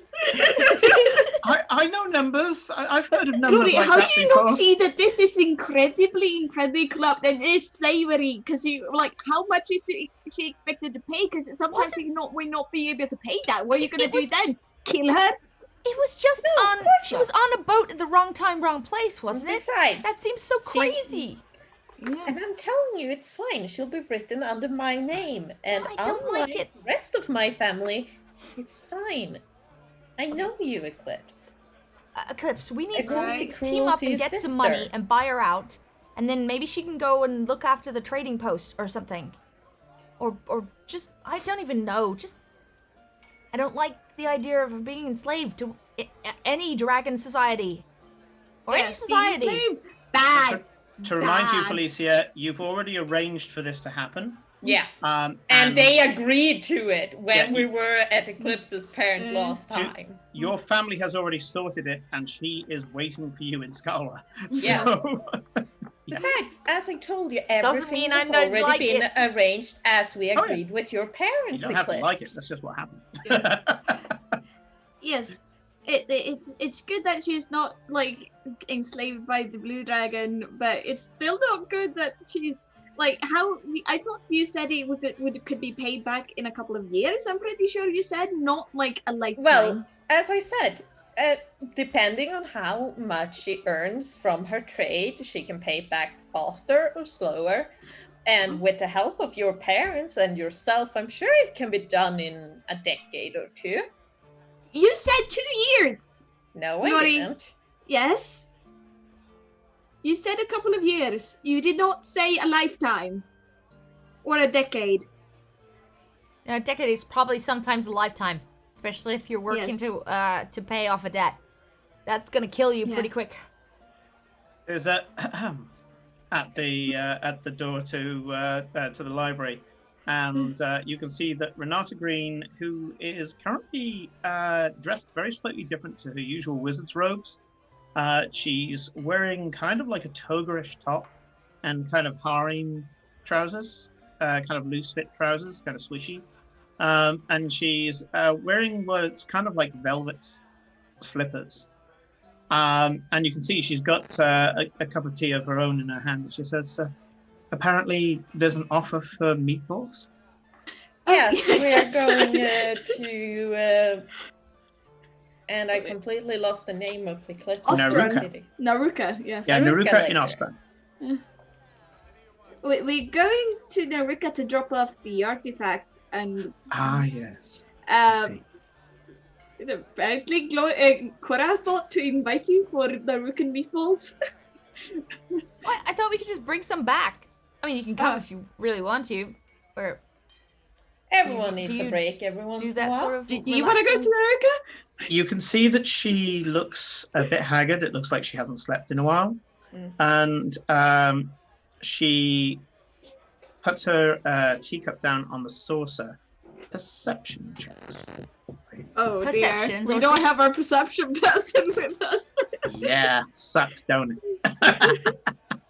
Well, that is a natural 20, so Okay. I am slightly happy. 13. Natural 19 for a 23. And Cora? 13. Glory and Eclipse.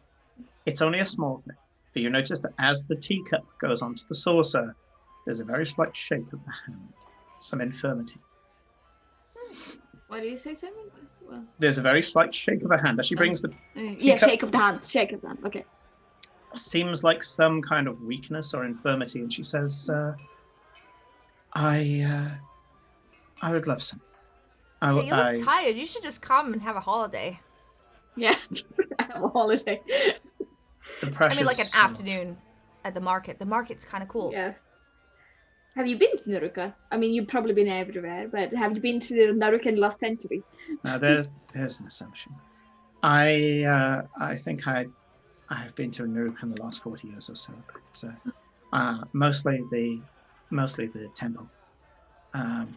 Maybe I should check out the city. I don't think I've ever really looked. I kind of just keep The going straight. beach is to nice too. Yes. Yeah, we had a lot of fun there last time. Maybe when there's less dangers at sea. Indeed. Oh, good luck finding a time when there's less danger Have around. you been working with the clerics on Durstrain's mind? Yes. Take it? Yes. Not really my thing. Better for a cleric to do. But I've been doing what I can. And of course, we must remember that the architect could come back. He knows who we are now. He knows where we are. We can't move the city. Well, actually, that's a solution I've never thought of. But the point is, we have to be ready. I have to be ready. Indeed. I'd like some meatballs, actually. Yes. Do you want to come with, or do you want us to bring some back? Please bring some back. I can't leave the city.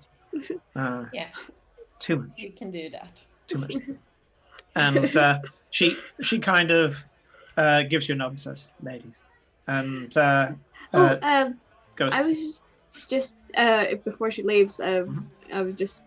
So, what was the latest on Tristane so far? He's talking.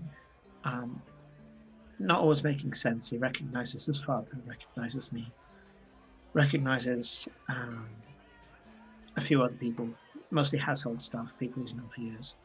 There are others that he used, and you can see there's a pained look on her face. He used to have a good memory for names, faces. Certain dignitaries had been coming to help, and for example, he didn't recognize Sturgill. I didn't recognize a couple of the others as well. Dusk, he just about had a vague recollection of, and well, she is a rather striking figure, so I would have thought that he would have recognized her, but he can't tell certain people from Adam. So, yeah. I mean, yeah, he was not in a great state. His mind wasn't when. I am curious if he will recognize me, as I did kind of help him snap out of it a bit. His sight comes and goes. We regenerated his eyes, but somehow they just keep failing. And you can tell, she watched this kid grew up. She's already said, if they closest failing, that she's got to a son. It might she have been one of the prices he had to pay for the power. I mean, he was kind of. I hope not. Not because he tried. What it was that he was trying to gain more power, but he was failing to gain that power because he did not do what the Kraken wanted. As far as we understand. Not as simple as that, but close enough. Yeah, pretty much. And has he told you what he was doing? Was he trying to summon the Kraken to, kill the Kraken with the chalice, or has he told you anything? I have to respect his privacy. Ask him himself, and I'm sure he'll divulge it. Okay. But I can't make that assumption, I'm afraid. Well, I would be very curious to know if that was, because that's been what we've been able to deduce from everything, but we might be off. I assume that Neruka is going to be where the chalice goes. You're going to take my advice. Yes. Yes. Very well. Yes, as in they are, as you said, the most neutral, while having them in the city believes them in the power of the Duke. While the Duke is a nice guy mostly, he still has some things that are not so He's great. A Duke. Yeah, like the weird soul cage gems. You can rely on the Nerukans to lose interest of whatever shiny you give them and protect it. Yes. So, I think it's the best place. And yes, we know of the sins of the past of this city. Let's just say they're not the future. Or at least thanks to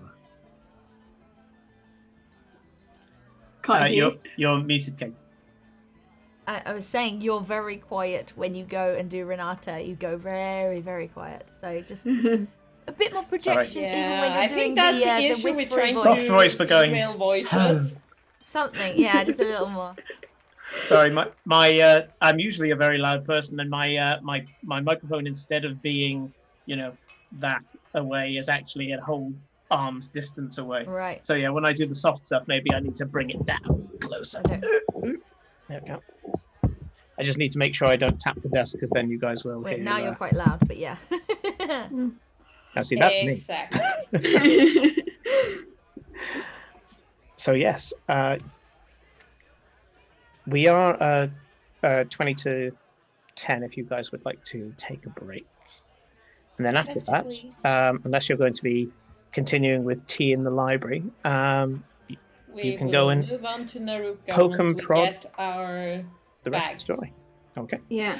In that case, we will take a 10-minute break, and we will see you after that.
And welcome back.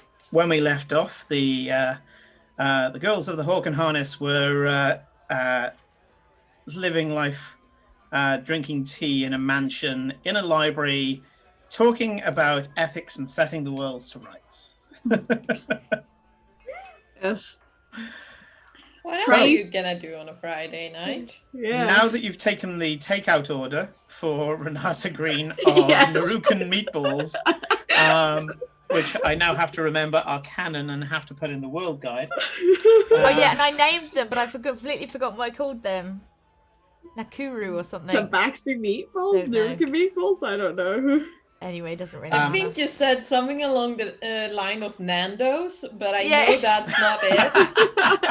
It was something Kate's like that. channeling her recent disappointment when you found out that they only were doing takeout. Yeah. Nick, give me your face. You have to pester Nick out. He's not going to give you a face today unless he's back, and then he decides to jump in randomly. That would be a surprise. Yeah, Nick is out having a lovely meal. He's having a soiree right now. Soiree. He's left us. He's abandoned us. It's mingling. Networking. Yeah.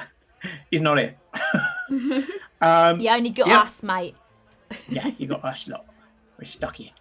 Oh no, so, I didn't refill my Coke. Oh, I'm doomed. What an ass, yeah. Indeed. If there's nothing else you want from the Renata, from Renata's area, they will happily sort out the glyphs for you so that you can have a the glyphs on your bag. And so, is there anything else you would like to do in the Green Mansion other than drink tea and read books? Not really. Clips might have a look if they can quickly, while this is happening, because this is over a few hours, that they might be able to go to and see if Tristane is awake and like somewhat lucid. We needed to book an appointment, so we probably set one with Renata for like the next coming days, so we can have farewell with us. Yep. Plus, maybe give him an extra day. He's probably been quizzed loads. Yeah. He literally came back yesterday. Maybe give him at least one more day before we give him another. Ko says, I have already checked, and you have an open invitation to the palace. Okay. Oh, we can go at any time, apparently. Yes. Sure. And if you want to go, Eclipse, we can go now. But we will do it when we have farewell. He's gonna... Yeah, well, that too. Maybe that would be a good idea. And as he's gallivanting off somewhere again, why does he do that? Yeah. Oh, yeah. Why does he just disappear and never even tell us where he's going? How much trouble can we even get into while over in Neruka? I mean, well, let's you find out, might get shall in we? trouble this time, Glory, by like melting people. Oh, maybe you'll end up way in an worse oubliette. than like having an argument. By the way. You say that. Depends on the place you're in. But I'm perfectly doable in modern society. I don't melt random people when I know that's not the rule. Not anymore. Etiquette. Not anymore. I mean, she learned that. Yeah. Yes. So that's growth. The That's first growth. few months out of Scholara were interesting. I can imagine. So, Glory, 10 minutes. Yeah. That's all you need. Actually, 1 minute, I think it is, to do your circle. I'm thinking back to a particular episode of Critical Role where Tiberius got everybody to defend him for 1 minute, 10 rounds, and then it was ready. So yeah. Let me check my spells. Teleportation 5e.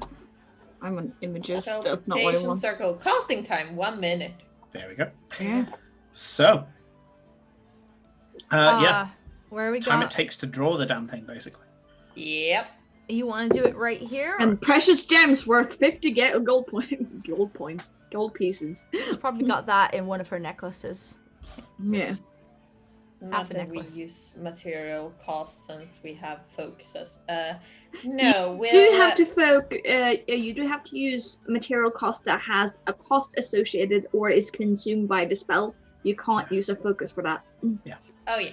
So as part of Glory doing it, she would probably just scatter some gems that she has which will probably float around the circle and then shoot back to a hand, and then it will go.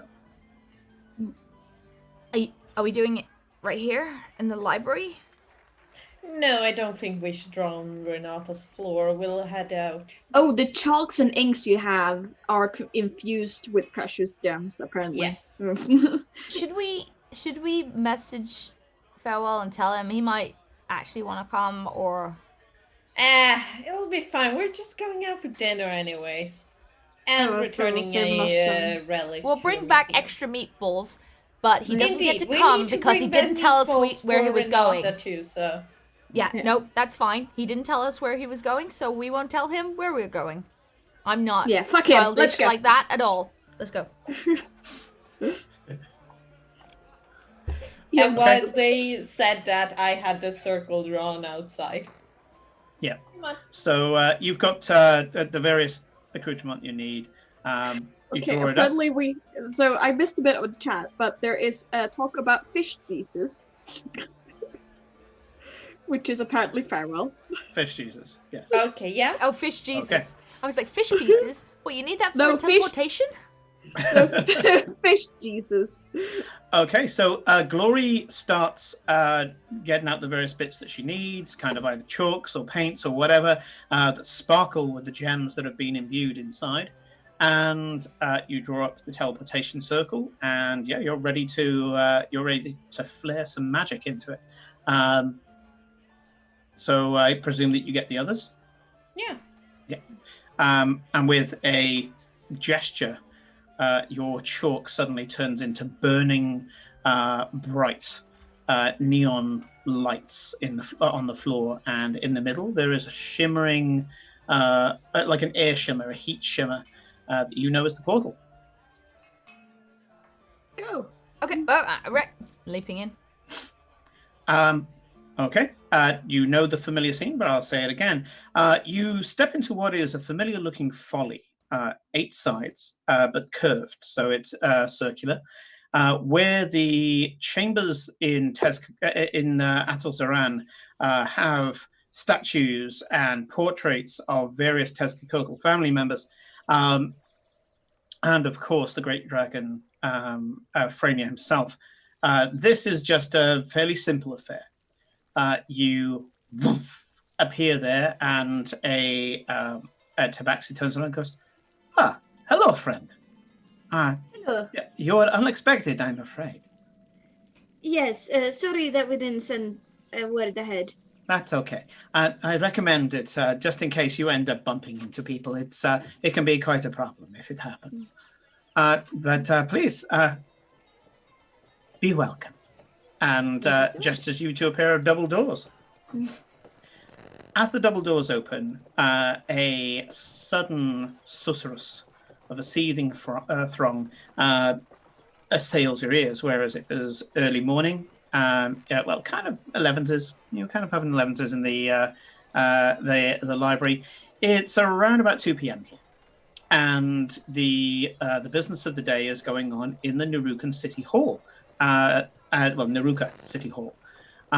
This is a place where, as you know from your own resident tabaxi, people are not afraid to talk about their problems, their dirty laundry, and instead of consulting the various bureaucrats within this city hall in private chambers or anything like that, there is instead a huge open forum, a giant hall with marble floors, and beautiful tapestries and silks coming from the ceiling. And people are just talking. As you walk past, you hear people turn around and say, but it is a marriage license. It is a marriage license. And somebody else is there, but you don't hear any more of that conversation. They say, well, I paid, so I believe that I should have the goods. But what he is saying is that it's that I did not pay for the goods that I am asking for. That it is that is going to require extra, and I say that is wrong. And then you can see that there's a magistrate there who is for many of them they're tabaxi, but the one that's having the trade dispute, you can see is a dark, kind of like Nigerian skin dwarf with a kind of bright orange-brown beard. And he's bald-headed on top as well, with a small kind of tuft of hair on the back of his head. You don't know much about these type of dwarves. And he's saying, this is just a simple trade negotiation. We'll be able to sort this out. He kind of takes them by the shoulder and starts talking and says, now what we have here is talking about the wealth and the quality of the item. Now, do you say here that... And you can hear the conversation petering away. And this and many more conversations as you go through the city hall. You know that if you stop here even for a second, you'll end up being flanked and pressed in by the crowd. So you just keep moving to the double doors and you open into the city. There's a beautiful smell of spices and incense. There's people wearing beautiful, colorful silks and lighter clothing as the sun beats down, which back when it was 35 degrees in the daytime, I wouldn't have thought of a nice image, but it's kind of nice now and cool. And in front of you can see that you have this beautiful city square in the middle of Neruka. You know that this is where Beat Babadoom ended up doing an open-air concert with the people of Neruka. And he managed to get people to bring out drums and all sorts, the gigantic drums. There were people dancing in the streets, and it was a fantastic party. But now you have people just going about their business, and a lot of people who are just sat outside places where you can get food, cafes or just kiosks, talking. And you know that in Nerukan society, they don't spend much time at home. Home is for sleeping mostly.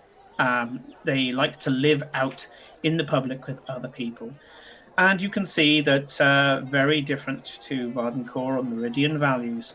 The Norokans have no problem at all with personal space, physical contact. They are a very expressive people.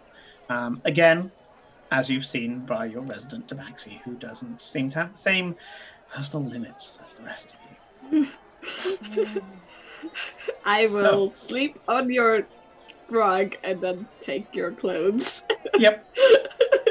Yep. And that's her being tame. She's not sleeping on you. On the bed, I'm not sleeping on you, on your face, and then like bat you awake, and then steal your clothes. You wake up and she's puddling your stomach because it's too firm. Yeah. Exactly. Nice slice and Warlock packed without the cool shit.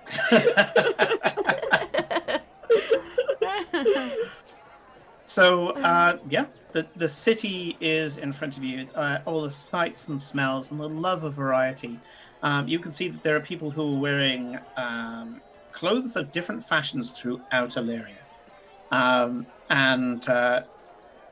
It's just this huge eclectic mix. You can see that the city slopes up. I did have a map somewhere of Neruka. I'll dig it out at some point. And you can see rising up a single spire, which denotes the otherwise subterranean Great Temple of Neruka. So, What would you like to do? Well, make our way towards the temple very quickly, so we can drop off this shiny. Sure. This shiny. Yeah. The figure that comes up to you, he says, hastily opening up his spreadsheet, which I accidentally closed, is...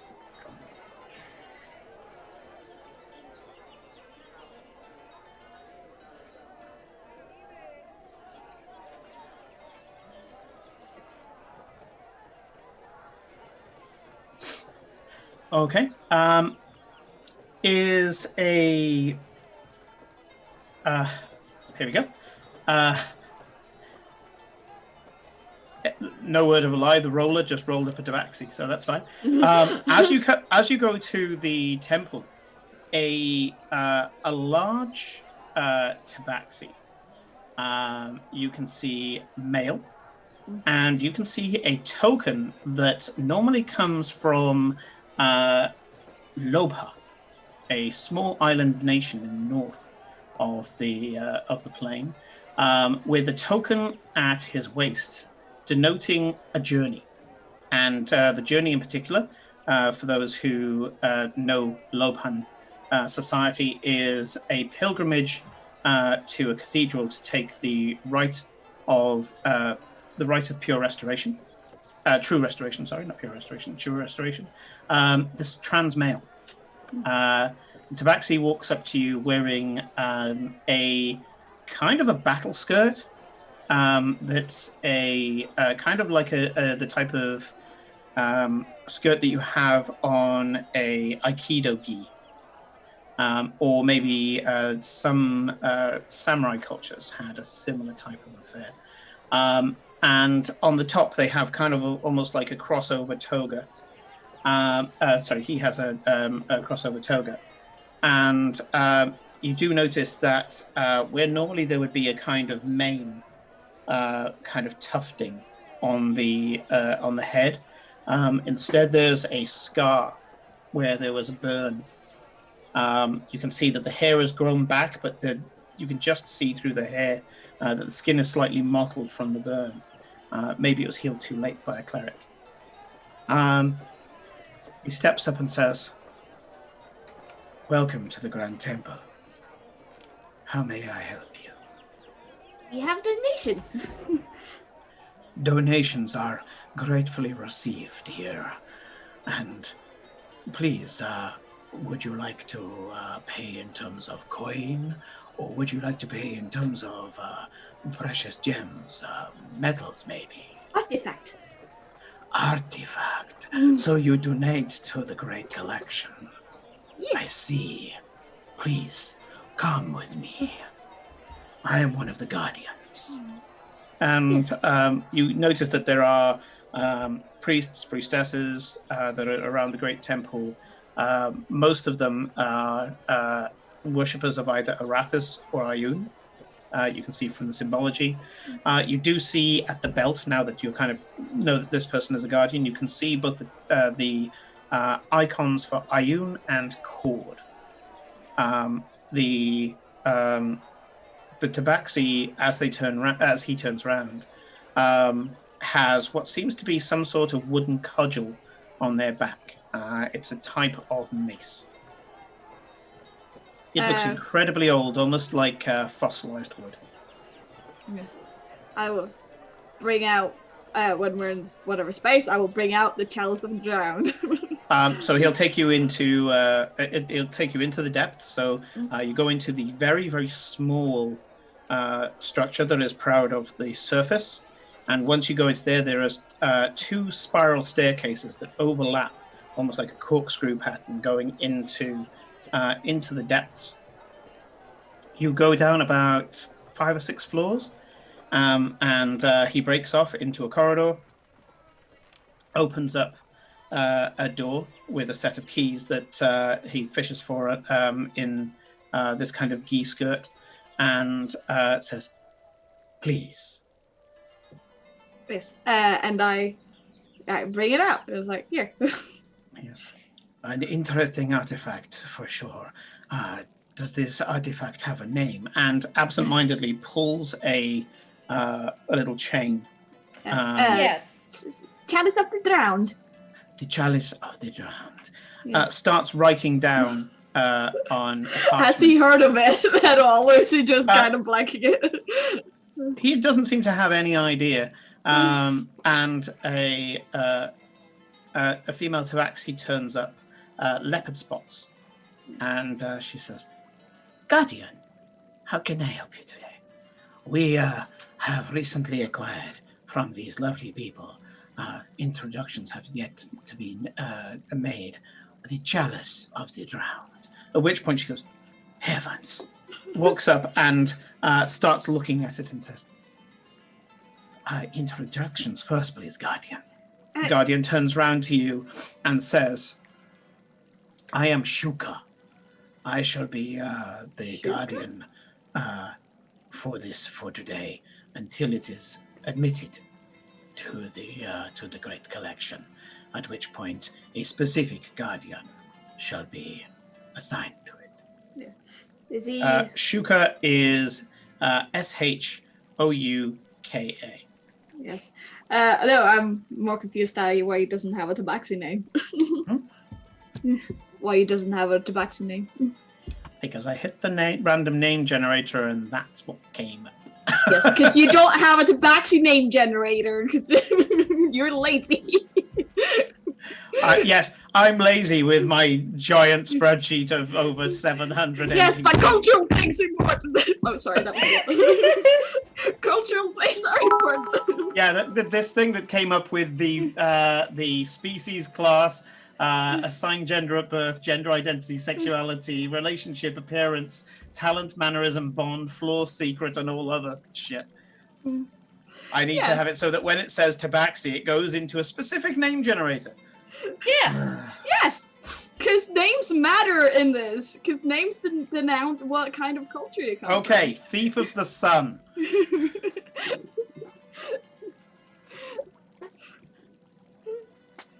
from. Right. I am Thief of the Sun, apparently. The Guardian. He can still be Shuka. I was sometimes known as Shuka. Sometimes known as Shuka. It sounded like a cool name. I'll keep that. I'll keep that name for a Summer Islander.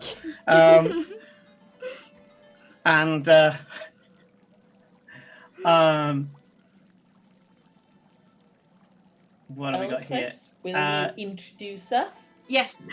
And the priestess says, I am walks gently at dawn. Yes. Yes. Yes, I'm Clips of the Moon, and this is my friends Gloria Tassikotl and Cora Yesenai. Fantastic. The Guardian turns around and says, Priestess, is there any reason that I should be worried about this artifact? And the priestess says, no, Guardian.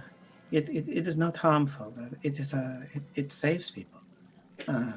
I'm surprised that it is being brought here because this artifact, it shows up at fishing villages and coastal towns to those who need it. They can call upon those drowned at sea, those who have dedicated themselves to rise, to bring a benevolent spirit. Why is it being given here? We believe its purpose has temporarily been There is a big story which includes giant squid and a duke that got in way over his head. You see two tabaxi have chibi eyes as they are. How fascinating. Eclipse I will would tell not the story recommend without outrunning an army commanded by the Kraken. Yes, Eclipse will tell the story without names because at least she's not that dumb. We diagonal wipe to one story later of basically the last few sessions. As the tabaxi is regaling the other tabaxis about what she has been doing. Yeah. The leopard-like priestess kind of hunches over, kind of leaning on the table and mantling over the chalice and says, clearly its purpose, its nature has been tainted. Only the great power of a Celestine, certainly the Kraken would be able to twist it this way. But the good news is that artifacts such as these, legendary, they will restore in time. You can't completely twist their nature without persistent attention. We shall keep it until it is ready to leave. Yes. We thought this would be the best place to keep it until that happens. Indeed. It shall be witnessed, loved. It shall inspire generations of our people to set upon the sea. But we shall make sure that nobody gets their hands on it. We haven't had a theft in many years. At which point she looks pointedly at you, Eclipse of the Moon. Oh. Do I recognize this person? She's quite young. Doesn't seem to trigger anything on you, but when she says we haven't had a theft in many years, she looks directly at you. Do I know you? No, but my goddess knows you. Right. I'm trying to find. I can't find my notebook, but I can find the name of the corpse that we donated. I was gonna ask about her. That was Silk Whisper. Yes, a Silk Whisper. Do you have any news of how Silk Whisper is doing? Silk Whisper now rests amongst her brethren.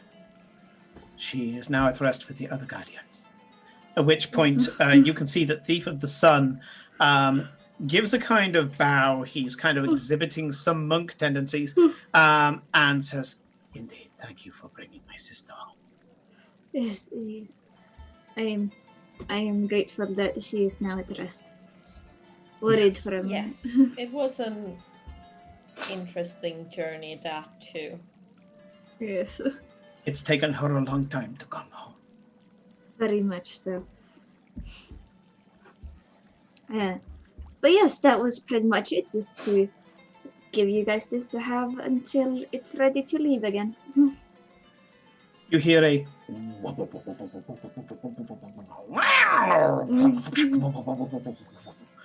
and then you hear in Tabaxi language, which immediately Eclipse understands. You hear, "Everybody duck! Sashul it's loose again!" And there's this ting ting ting.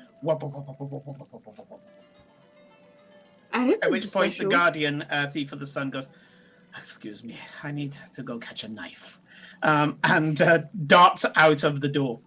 Didn't we meet Sashul, or was... No, we have not met Sashul. You haven't met Sashul. No, we have not met Sashul. But we I recognize the name. Sashul.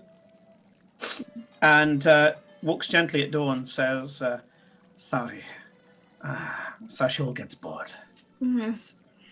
Understandable. He likes stabbing things. I like stabbing things. Anyway. We know you like stabbing things. Does he ever go on adventures with people, or do you just keep him here? He has been on many adventures. His last bearer decided he needed a cooling off period after killing somebody that he shouldn't have. Sorry, what are we talking about? Who is this person? It's a knife. It's a knife. Hear, whoa, whoa, whoa, whoa, whoa, whoa, whoa, and outside the door, you can see a knife that is effectively a handle, a curved blade going one way, and a curved blade the other way, spinning around like a boomerang, and it flies, and you can see about 6 tabaxi sprinting after it at full speed in a way that only a tabaxi can. Yes. You can't catch me, Sashul. Give me a persuasion check. Yeah. Well, that is a 21. 21. You hear ding, ding, ding, ding. And suddenly a kind of a metallic silvery ribbon. It's so fast that you can only just see this glint. Hits the door frame. And I need to roll a dice. Yes, I was going to say, can I catch... I will attempt to catch it when it comes close. Do you have the... was it catch missiles ability? No, but I will attempt to catch it with my sleight of hand or acrobatics. I will duck. Okay.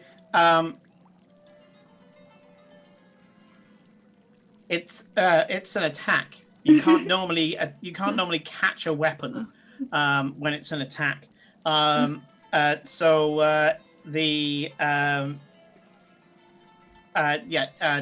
assuming a 21 hits you.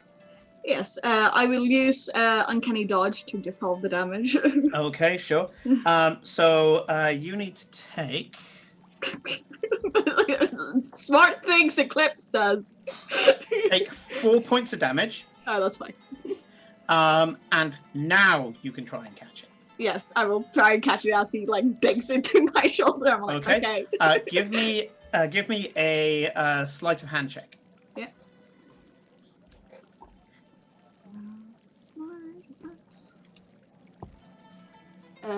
18 plus 9 is 27. 27. Okay. You get your hand on it. Now roll me an athletics check. Oh dear. Well, it's still long enough so the other people can come in and catch him. It's when you need a click. Oh, not bad. 17 minus 1, 16. Oh, I got 17 on the nose.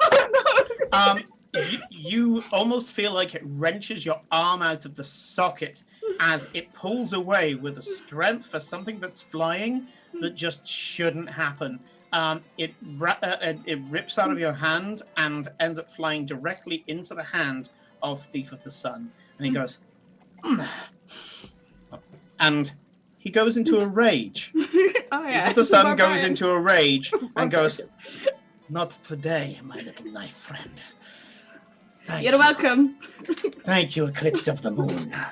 Remember that word." And you can see there's the veins are bunching up in Thief of the Sun's arm as he drags this knife away. With the fur? Yeah, on this one, yes.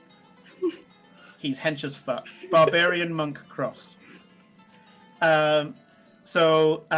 Barbarian monk tabaxi. Okay. Yep. And you can see that as he's walking away, that he's having to really kind of push the knife. The knife wants to go somewhere else, and the knife's trying to twist his hand as well. And he's just there. He's gritting his feline teeth and kind of glaring at the knife.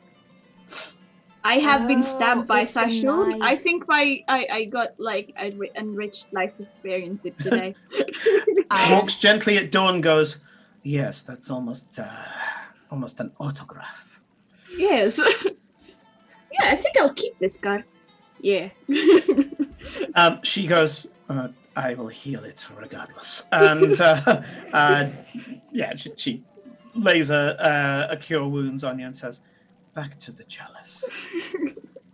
I will assign a guardian to it. I shall assign a guardian that works with the undead, just in case any undead was to step out of the chalice. We shall keep it so that which of you is the named custodian to return? You can all be on the list, but we need one at the top." Place Eclipse of the Moon on it. Yes, me. Of course. We shall put you down as the contributor, but of course we will have you all signed up to be able to retrieve it if you need. And she signs out all of the various bits, gets you to sign as well, and says, "Thank you for contributing to the great collection." Yes, thank you so much. We will, if I find anything on my search, I will bring it back here. Of course. The journey takes us in many places. May you continue to be inspired by what you saw here. And she says it very pointedly. I mean, yes. Well, no, she's not referring to the scar. When she says it very knowingly. And give me an insight check. Do I know you? What you saw here. Why does this suspiciously remind me a little bit of what I know of Eclipse's backstory? Yes, it has to do with my backstory. Well, I rolled under 10, but because of reliable talent, though insight is only +4, so 14. 14. Yeah, I mean, you have a feeling that she knows that you saw the last theft that happened here. Yeah. How do you know that I saw the last theft that happened here? Why? Well, how? That was my attempt at being tactful, Eclipse of the Moon. You are with people who are not of our kind. Yes, but they are my friends. They already know everything. Oh, trust us, we deal with this daily. Yeah, she can't keep secrets at all. She says everything. It's not our way, Miss Yoshino. Sorry, Saranos Yoshino. It is not our way. We prefer to barrow. So, yes, I know the thief who stole from the temple. I am working off her karmic debt. She was my mother. Oh. Wait, another person who is having to work to pay off a debt and it's not even your debt? Okay. See, you can't claim that your society is better than hers if your society is doing the same thing, Eclipse. It's a karmic debt. She's not actually paying off a debt. Yes, I chose to do this. Yes, she's not actually, like, she doesn't have to be here. The crimes do not carry over, like, generations or, like, if my mom robs a store, it does not mean I have to pay for that store. No. But this is something that I chose to do. My mother was tempestuous even for our kind. She believed that her journey required a certain capital investment. She stole from the temple that we live under and mostly used to define our lives. She returned what she took, but not before starting something of her own. A journey that she did not finish, but I believe Eclipse of the Moon has a chance. Do you have your mother's research? No. Oh. Wait, so your mom went to look for the Heart of Jordan? She did. And she didn't make it? No. You know where she last was? Do you know if she got any of the canopic jars? No, she did not manage to get on the path that I believe that we have had reported from your last journey here. Although I have made it my point to keep informed about your journey. My mother got as far as the coast, where I believe you got one of the canopic jars, a series of islands. Was yes, where she lost her her name life wasn't there. Silk Whisper, was it? No. died Silk a long Whisper time. is hundreds of years old. No. Yes. No. I'm sorry we didn't find any. It was her bodies. journey. It was her journey. My mother's remains were returned. They found her. Unfortunately, her soul had already moved on. The priestesses could not bring her back. And we did recover what she had. She thought it important to walk the path with this, but I don't understand why. Oh, what did you recover? Oh. What was the thing she stole? Can I remember? Do I remember what she stole, Simon? Yeah, you remember that she stole a gem. A golf ball-sized gem. An emerald. At which point, walks gently at dawn, reaches into her robes, and pulls out the gem. Ooh. Places it on the table in front of you and says, I have already cleared this with the clergy here.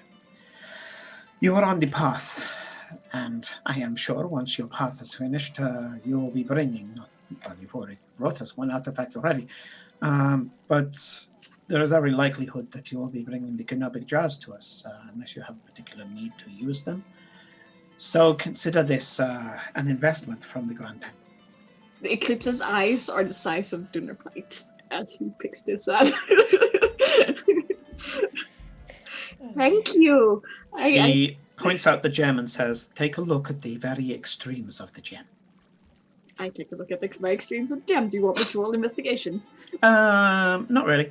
As long as you got it up to your eye, you can see it. Okay. Yeah. You can see that this is a gem within a gem.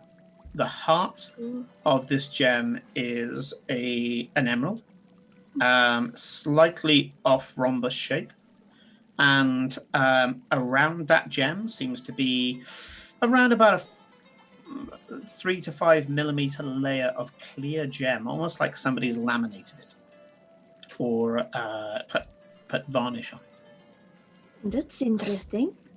We believe that it was sealed. Yes, that certainly looks like it.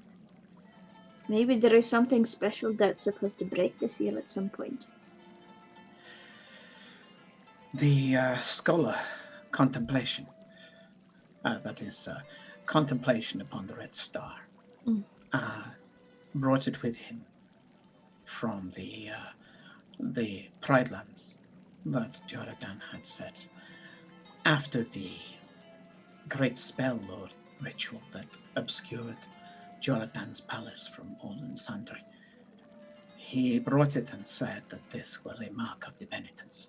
That's what the gem is called, the mark of the penitence. Oh. Well, we were worried when my mother took it. Well, I say we. My order were worried when my mother took it, because at the heart the crystal is tainted. I would ask that you do not try to do any arcane rituals on it. No. I will only after if there is somewhere on the path where it reveals to me what its purpose is.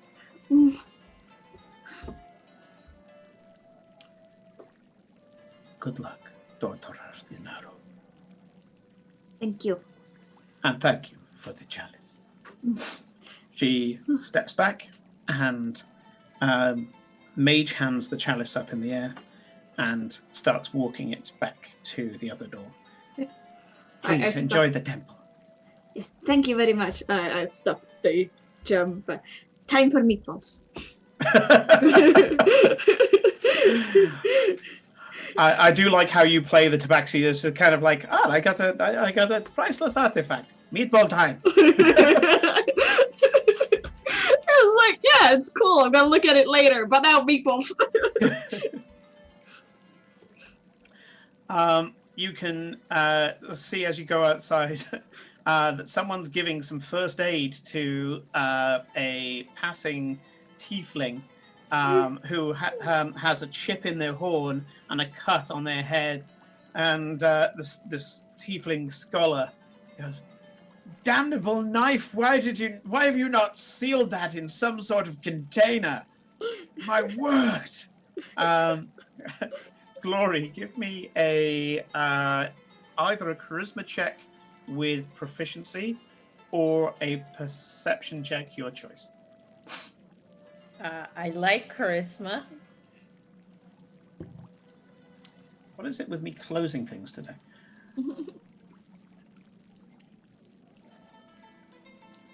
So that's a 15. Yeah, plus shiny toy 9, so that's a 24. 24. The scholar is from Skara.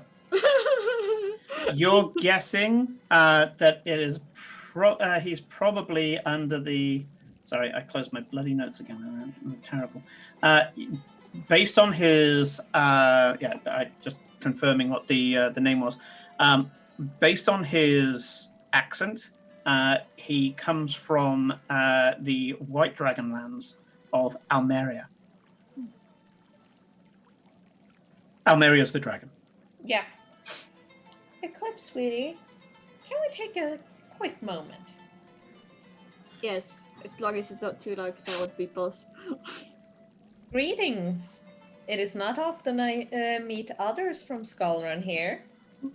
So the tiefling is grey-skinned, has spiral horns like an ibis, and has slight horn protrusions on his ears. The little protrusions and the horns both are black. So kind of grey skin, black horns, black eyes. His lips are kind of a darker grey on the outside, but then as you look inside, are bright, like blood red gums. And he has almost like shark-like teeth. And he looks at you and goes, a lady of the Tezcatlipoca.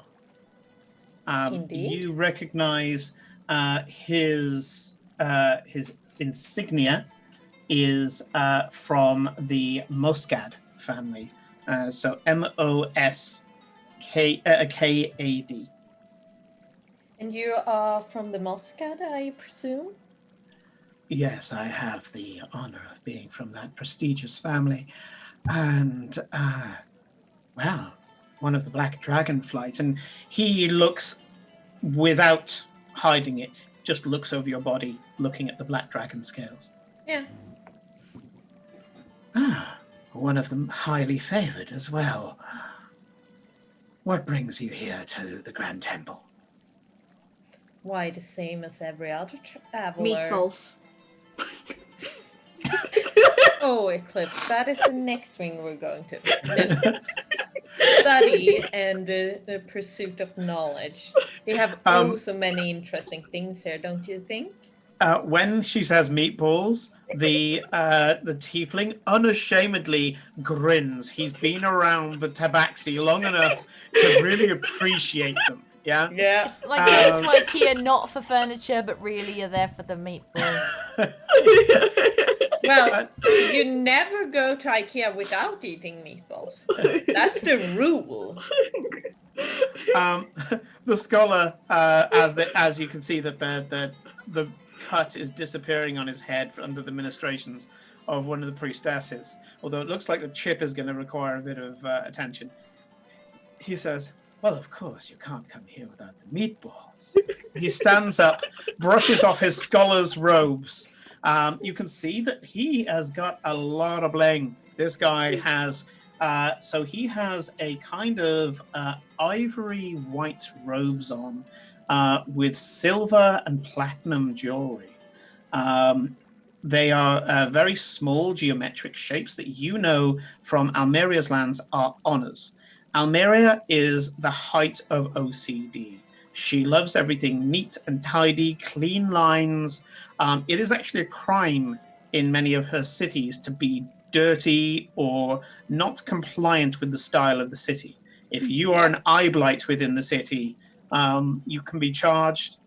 Mostly you're made over, but you can be charged and really kind of enact that wrath. She loves the beautiful, whether it be people, buildings, art.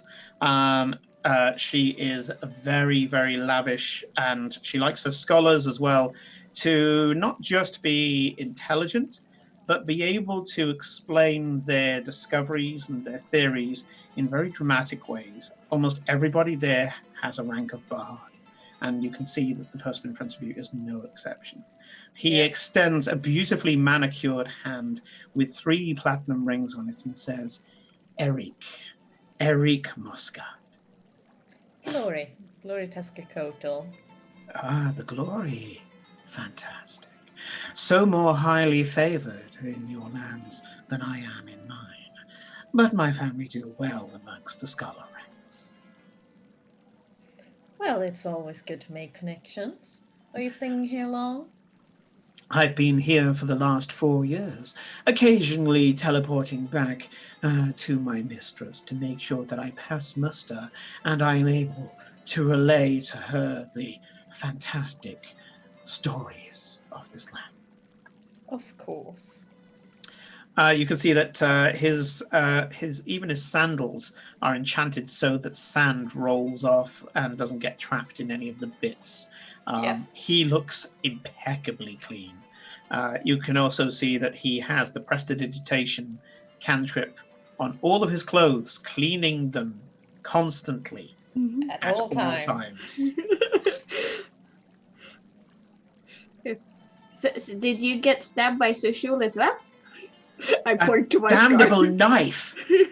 Do you realize I would have to stay at home if we're going to have to do something about this. And he's really agonizing over the chip on his horn. Oh yeah, that will be a hard one to fix. Yes, especially considering he's a magical weapon. Yes, there will have to be a blend, I'm sure, of some sort of healing and mending spell. I'll sort it out before my next visitation. Indeed. You can see he's shivering at the "you made me dirty" kind of thing. He doesn't like the imperfection. It's grating heavily on him. Well, it's not you that normally don't get to meet many living weapons, so It shall be an interesting tale, for sure. I'm sure I'll be able to make a way of making it sound pleasing to my mistress's ear. Yes. Damn it, you got me. Well done. The seer got me in chat. Want to clean your dirty cups. Yeah.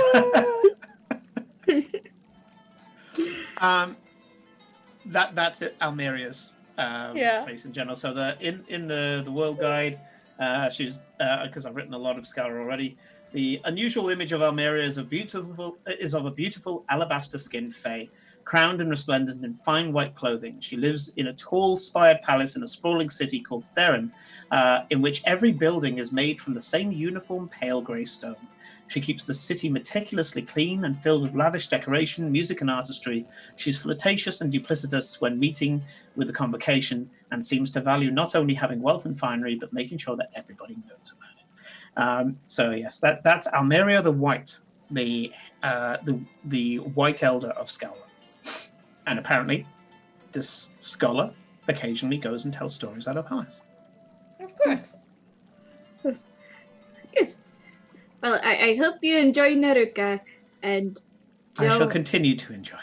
Yeah. Incidentally, Felicia, you can see what seems to be a pair of chopsticks at his hip in a little pouch. They aren't chopsticks, they're a pair of wands, so he can levitate food into his mouth. Yep.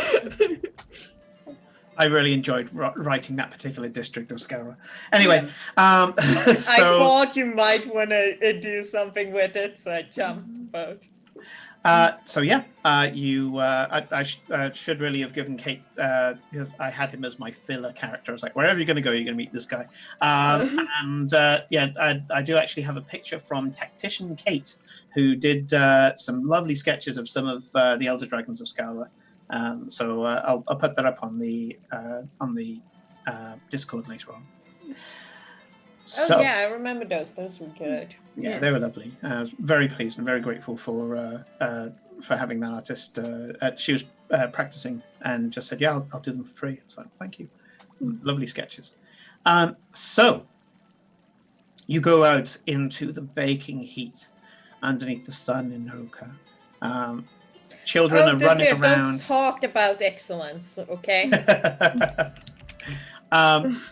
Children are running around, laughing and playing with the agileness that you can only see in Tabaxi children. Back-breaking backflips from standing, tussling around in the dust. Tails flying everywhere, some of them big and tufty, others that of maybe an ocelot, nice and thin, tapered at the end. You can see that nearby a tufty, kind of like a snow leopard type tabaxi, but much more tuftier than Eclipse of the Moon, starts shouting his wares as a new batch of Nerukan meatballs is poured freshly onto the tray in front of him. Ooh, meatballs. Nanku, let's go. Join the queue. Yeah. There's only about 2 or 3 people in front of you, and you end up with these beautiful smelling spices, kind of hints of rose and warm spices like a Ras Al Hanout, I'm imagining. For those who haven't used that spice, try using it. It's amazing. And you have this beautiful spice glaze. They're kind of sweet and sticky and spicy and a little bit organic as well. And you can see, he pours it out. And when you say 2 extra portions, he goes, "But of course, not a problem. Please, please enjoy." Thank you so much for the follow, by the way. Carol Topic, I think, was the name. Something like that. Oh well. Steakaback. Yep. I can read. Anyway. See, Kate doesn't have the monopoly on butchering names. I can do it. No. Yeah. And you can see that there are just benches and tables just in the street that you can just go to. We sit and eat them, and Cora ends up eating the extra portions and has to go back at the end and pick up new ones. Yeah. Ah, half the size, but the appetite for free, of course. And he gives you some more of these. Get it in the wee bag. I'm not eating these ones. These ones. Eclipse, hold these ones. Okay, I shoved them in my bag. I'm trying to find what is your brother's name. We should do family before we pick up meatballs for people. They're gonna be sitting in a bag in a country for a long time. We can do family and then go back. Yeah, but we probably shouldn't have picked up meatballs for other people. Like now. Storm at Sea. Storm at Sea, yeah. Storm at Sea. Storm at Sea walks up and goes, "Were you not going to come and see me, sister?" Of course I was, but I was having meatballs. Come with me here. And this slightly striped tabaxi. It's kind of messy stripes. Wasn't he like a tabby? I can't remember. It's kind of like a tabby, but it's kind of messy. They kind of blend and things. Scoops you up and giving you a headbutt, which is a cat kiss, says, "Sister, you're well. This is good." Yes. I just dropped off. Do you know Chalice of the Drowned? No, I have no idea. It's a magical artifact. Well, I just dropped it off at the temple. Oh, and I met. So, do you remember the theft of the temple like years ago? Yes, I remember you telling me. Yes, it's not quite 200 times, but I think you told me. Yes, I met the thief's daughter, and she gave me this thing her mum stole, and I bring out the gem and show him. Oh, how fascinating! He pulls out a like a kind of inspection glass, like a jeweler would have. He goes, "Be careful with that, sister. It has ill omen." Yes, I know. I'm gonna keep it in here until its purpose is revealed to me through the path. It's suitably vague. He has been told almost as often as the tale of Farewell's death. He says, "I trust you, sister. Just be careful. We would like to see the end of your tale through yet another retelling rather than an obituary." Yes, that is my intention. I mean, I can do the same as Farewell and die and come back. Apparently.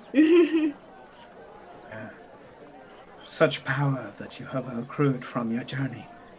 For me, it is more financial power, but I am somewhat of an influence within the city now. In fact, when you were spotted in the city hall, they came straight to me. Yes. Oh, and apparently we're picking Smoke up, or I'm meeting Smoke soon.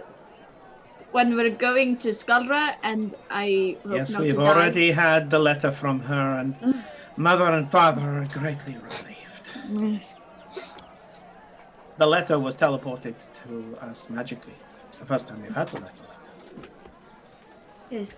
Oh, don't worry. That's pretty common amongst the nobility or high ranking. Yes. Ms. Teskakotl, we are, as a family, very grateful for you. In fact, if you do not mind, I will draft a letter as a merchant and as a member of the city council to your family in general, if you would be so kind as to deliver it. Oh, yes. I believe that we can maybe have trade relations with Atal Zaran, favorable ones to show how grateful that you are of bringing my sister out of the less convenient clutches of Saradon. Indeed.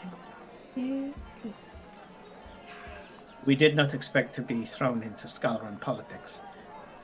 Even the most, well, maybe not the most, but a lot of Tabaxi, even on the journeys, do not go there. Some do, but not many. Yes, because it normally means dragon be beating you and you dying. Succinctly put. Being in South Vardenkor is not still your tongue, sister. You're the same as us. No, it definitely is not. No. It is our way. You know where you are with the Tabaxi of the Naru. Oh, yes, you can trust the clips to tell off the Kraken. Yes, I told the Kraken to fuck off, and he did. You told the Kraken to fuck off. Yes. I mean, he chased us for quite a long time. I'm not sure. Well, words I said it when I was in like a mindscape of its like warlock, and but I also said it in the when I was not in mindscape, and he was chasing us, but we got away. Yes, and that was him running away from what you said. The hair on Storm at Sea's neck goes up. You can actually see the kind of ridge along his spine. And he goes, how is it that our sister is the one that needs rescuing, and you get away with so much? It's because I can stab things really well. But not the Kraken! What's a dagger against the Kraken? It's like a splinter in the boar. She's very lucky she has good friends. Thank you for keeping her alive. It is not the story the Duke will tell. Yes, this is not the story the Duke will tell. Storm at Sea, do you still have any of those blue crystal things that you had from the plane of elemental water? Yes, I have 2 left. I'd like to get some more, but they're hard to come by. You know, I pick up anything that is strange. I have particular merchants from my traveling days when I was on my travels that favor me, and so they bring me all sorts of, well, what they would call junk, but I call treasures. I start rooting around in my bag of holding, and I pull out like about 4 nasty looking like hooks. Are these useful? I have about 9 of them. When did you pick that up? These are terrible. The temples. I love it. How much would you like? What are you selling them for? Well, I wasn't. I've just had them for ages. I really should tip this bag out. I can't remember most of the things that I put in this bag, to be honest. But I have these. What she's saying is she would really like one of those stones for a few of them. I mean, like, to be honest, I don't even know how many I have. It just says metal hooks that might be able to turn into a nasty. You said 9. Let's say 9. There was a lot of hooks in the Penitent Temple. Yeah, and you said about Cat of Nine Tails, so it makes sense. But I don't know. I don't really. They're a bit. Actually, yes. Lucky. I don't really need these weapons. These are the hooks that were from the dead Cat of Nine Tails, wasn't it? So yeah, there's 9. Yeah. I mean, you can have all of them. To be honest, if they're useful to you, I don't know. But maybe if I can have one of the crystals as a trade. Yes. For you, we should not even barter. For you and for what you have done for my sister and what I am sure you're going to have to do in the future for my sister, I am considering this an investment income. I shall take these interesting hooks. I'll get my story weavers on these immediately. And he collects the hooks together and goes and grabs and says, "Please, Indeed, come to the store. Come to the store. You can bring the meatballs. Please come to the store." And you go to the store, and he gives you a shard of glass from the crystal spire. I stare into it. Can I see? It seems to be slightly pitted and seems to have things in it.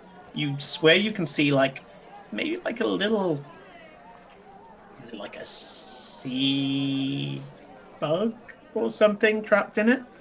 Tiny little thing. And there's flecks in it and things like that. It's just seems to be like slightly blue-green glass. It's clearly part of something that's shattered. Yep. You have so write down in your inventory that you have a piece of the crystal spire. Okay. That's what he's telling. It's not the place that he went. No. Nope. No, he was in a tower of living coral in Pearl Palace of was the Pearl Tower. The crystal spire shattered a long time ago. So he's trading the car for tools that can make up a carpenter's kit, a gardening kit, or an armor or a bag kit. But I don't know if that's the sort of stuff. She got rid of something we have no idea how we would get rid of. Yep. Okay. And he says, I have other things from around the area and beyond in some cases. But I dare say that you have got more finery than my simple trinkets. And you can see there's a lot of people in. There's a lot of tabaxi who are reading the very large labels that are on everything. And you can see at the back there's some tabaxi that are looking at artifacts. Their eyes are glowing, and they're writing on spare labels. Well, if you want some ideas for those hooks, we did find them in an old temple of Pelor.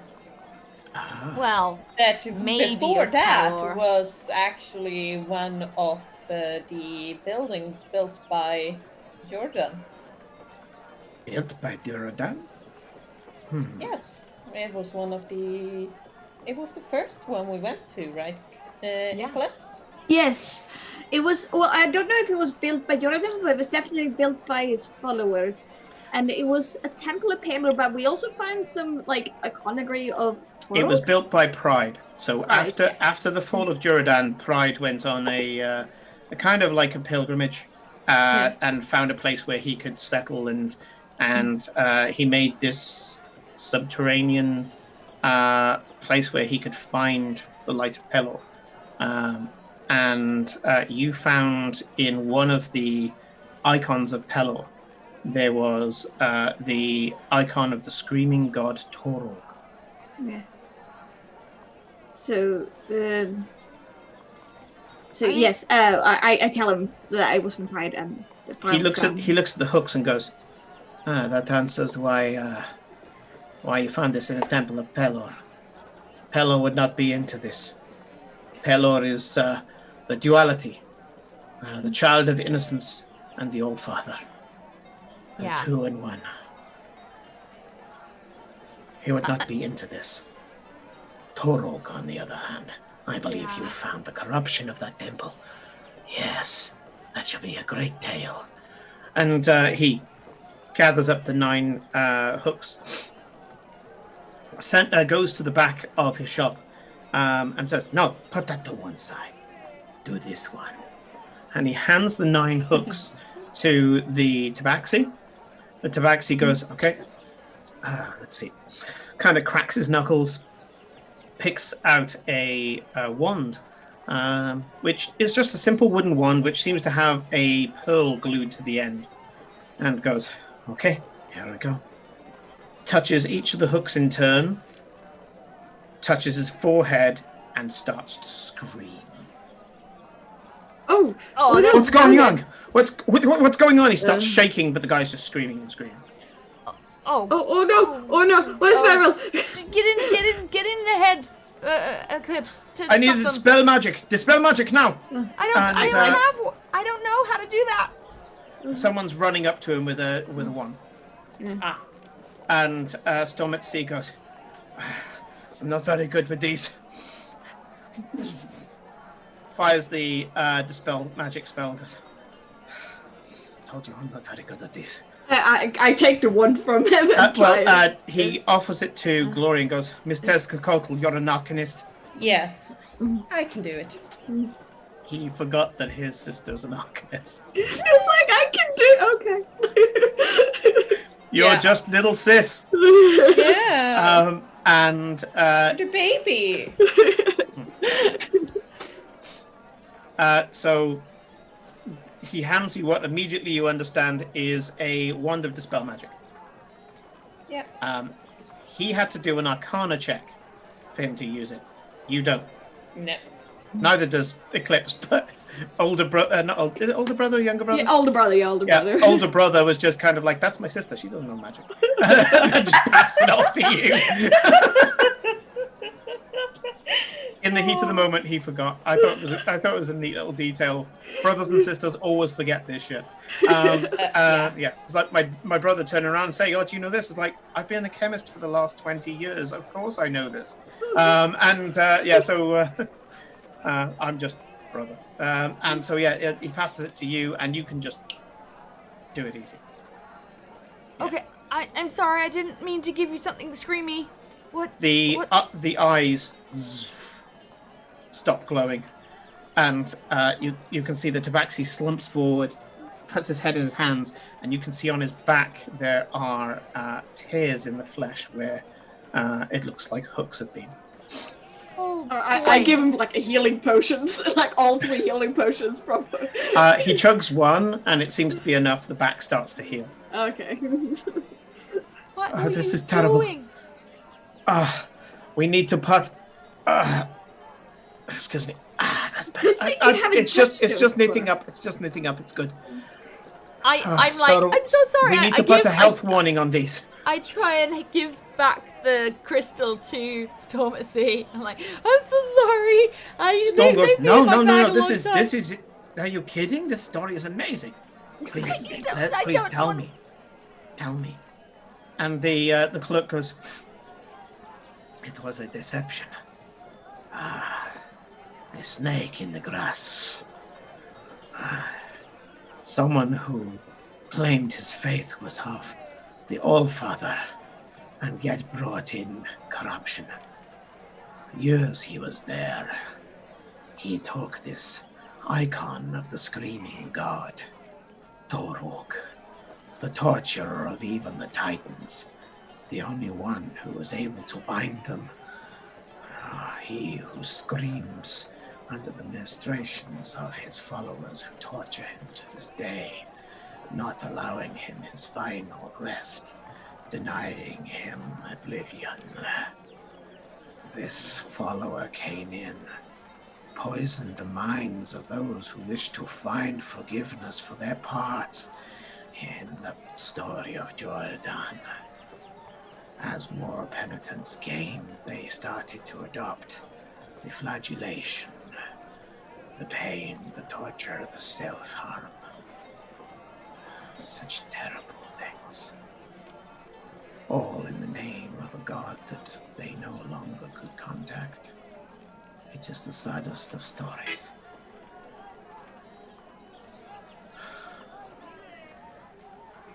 This is the worst of the gods, I swear it. The worst of the gods. And you can see this Tabaxi is completely deflated. He seems impassioned to tell the story, as Storm at Sea has already pointed out. These are storytellers. And Storm at Sea turns around gravely and says, well, this is a profound and amazing story. We shall have to warn people. Make sure that they do not delve through arcane means into these. We shall also make sure that it's given to the right people. I wouldn't want to get this into just any hands, lest a worshipper of the dark god would use it to recontact. Cult. And he puts a mark on his head with his thumb. And it's a mark of protection. It's just a tradition. I've been carrying those around for like months. Yes. Well, by the sounds of it, you were the right person to carry those things. You had them in a bag of holding. They were practically in another plane. Yeah. Also, They were being held of people who are blessed by other gods. Better gods. Evandra, I see her walking all of you. I did actually pick up a bunch of other stuff from this same temple. Do you want it? I don't want it anymore. Click, click, click, click. Starts pulling out basically torture equipment. Well, No, but it's you picked up all tools. of those small peller thingies. I have. No, we gave them to Palo Temple, I think. Oh. Yeah. Did we actually Yep. do anything? By the way, it's 11:15. It's quarter No, past it's 11. 11. Oh my word. We will, in that case, we will wrap up, and we will stay here in Neruka if you want to be doing more stuff next session. So yeah, you pull out the tools and stuff like that, and he says we shall make sure that they are investigated responsibly. What is the chat talking about? I do not They're talking know, about and I hooks. do not want to know. Uh, I gave up a while ago. They're now talking about what they've said, kink shaming. They called the hooks a plot hook. uh-huh. And Hooks of Arcane Sia said, Self-Fascination. buy Hooks one, of get Arcane discount. yeah, I was Meatballs. reading that one. Yeah. Discounted meatballs. Yeah. Except no blame. Of course not.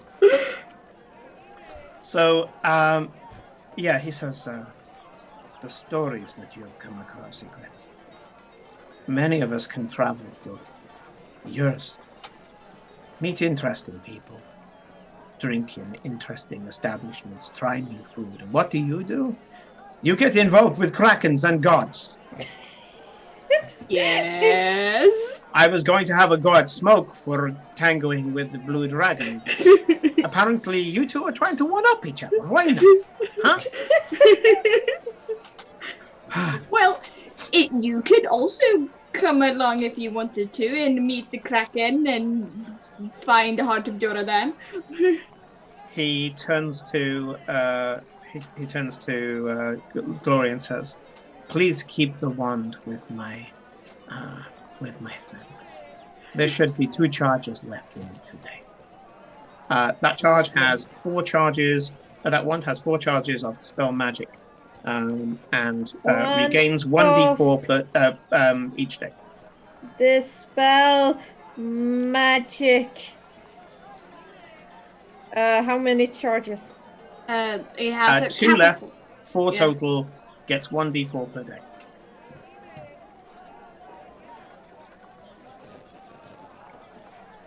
Cannot go above 4. Allows you to cast the dispel magic spell at base level, which is level 1 or 2. Base level. Spell magic is left 3rd level spell. Yeah, 3rd level. In that case, it does it at 3rd level, whatever the base is for dispel magic. Yeah. Base level. 2. Yeah. So I'm gonna have to create that. we're going to pause there at Storm at Sea's Trinkets and Emporium, surrounded by tats that has been pulled in from all over Ilaria and beyond. Kate, don't forget that you have that crystal. Make sure you put it down in your inventory. I've written it in. Yep. And we're going to leave it there because that seems like something that you may want to pick up next time. So I'm not going to jog you on. I'm not going to morning after that. And we are going to start exactly where we are here. So, thank you to Felicia, Corinne, and Kate for their story today. We look forward to Nick and his potential contributions or tangents that he will have next week. As always, I'm Simon. It's been my pleasure to be your DM. And thank you for everybody who has been watching throughout this and the little twists and tangents that it's taken. So we've touched on a few bits of story and picked up on the tempo. That bastard better not Tales of Basing say. Basing say. So Simon is terrible and has not watched Avatar, so he does not know what you're talking about. I write stories and work. I don't have time. So basically, we're just doing a bunch of yes, we're just basically had a Tales of Basing say episode where we're just doing a bunch of random shit. Yes, this is the little bit of catch-up stuff before we throw in again. It's allowing them to do freeform role-playing rather than me going. And the next thing is, they're shaming you. Shame. How dare you let go of the leash? I'm not going to admit that I haven't seen it either. Then, jeez. Shame. I know about the cabbages. That's as far as I'm going. Anyways, let's set up a raid, shall we? Now, Kate raided Bearded Guys Gaming earlier because they were doing Grounded, I presume, Kate? Yeah. Yeah, cool. Does anyone have any suggestions for raid? I mean, we've got Seekian, who's playing Doom at the moment. We can do Sean. Yeah, let's do Sean. We've got Tony T, who's doing Satisfactory, but yeah, let's do Sean. Chat agrees. Okay, yeah. That's fine. We will raid Sean then and see how he's doing with Doom at the moment. He seemed to be enjoying it the other day. So, Kate, would you like to do the honors? Because I don't want to click it before the credits and everything. Yep. All right. It's that set up. Everyone join, and we will go to credits. So we will see you all next week on Tuesday for some Star Wars. Monday for the Pirate Adventure. So Monday, Why 8 p.m. Yes. Monday. Yeah. Monday, 8 p.m. We will be starting the Forsaken Pirate Adventure, The Price of Vengeance. So we will be seeing you then. So we are now doing Monday, Tuesday, and Friday. Because apparently you're crazy. But anyway. Now that you're back at work, now you've upped your thing. Now that you're back at work, brilliant. Yep. All right, we'll go to credits and we'll see you on Monday. See you on Monday. Monday.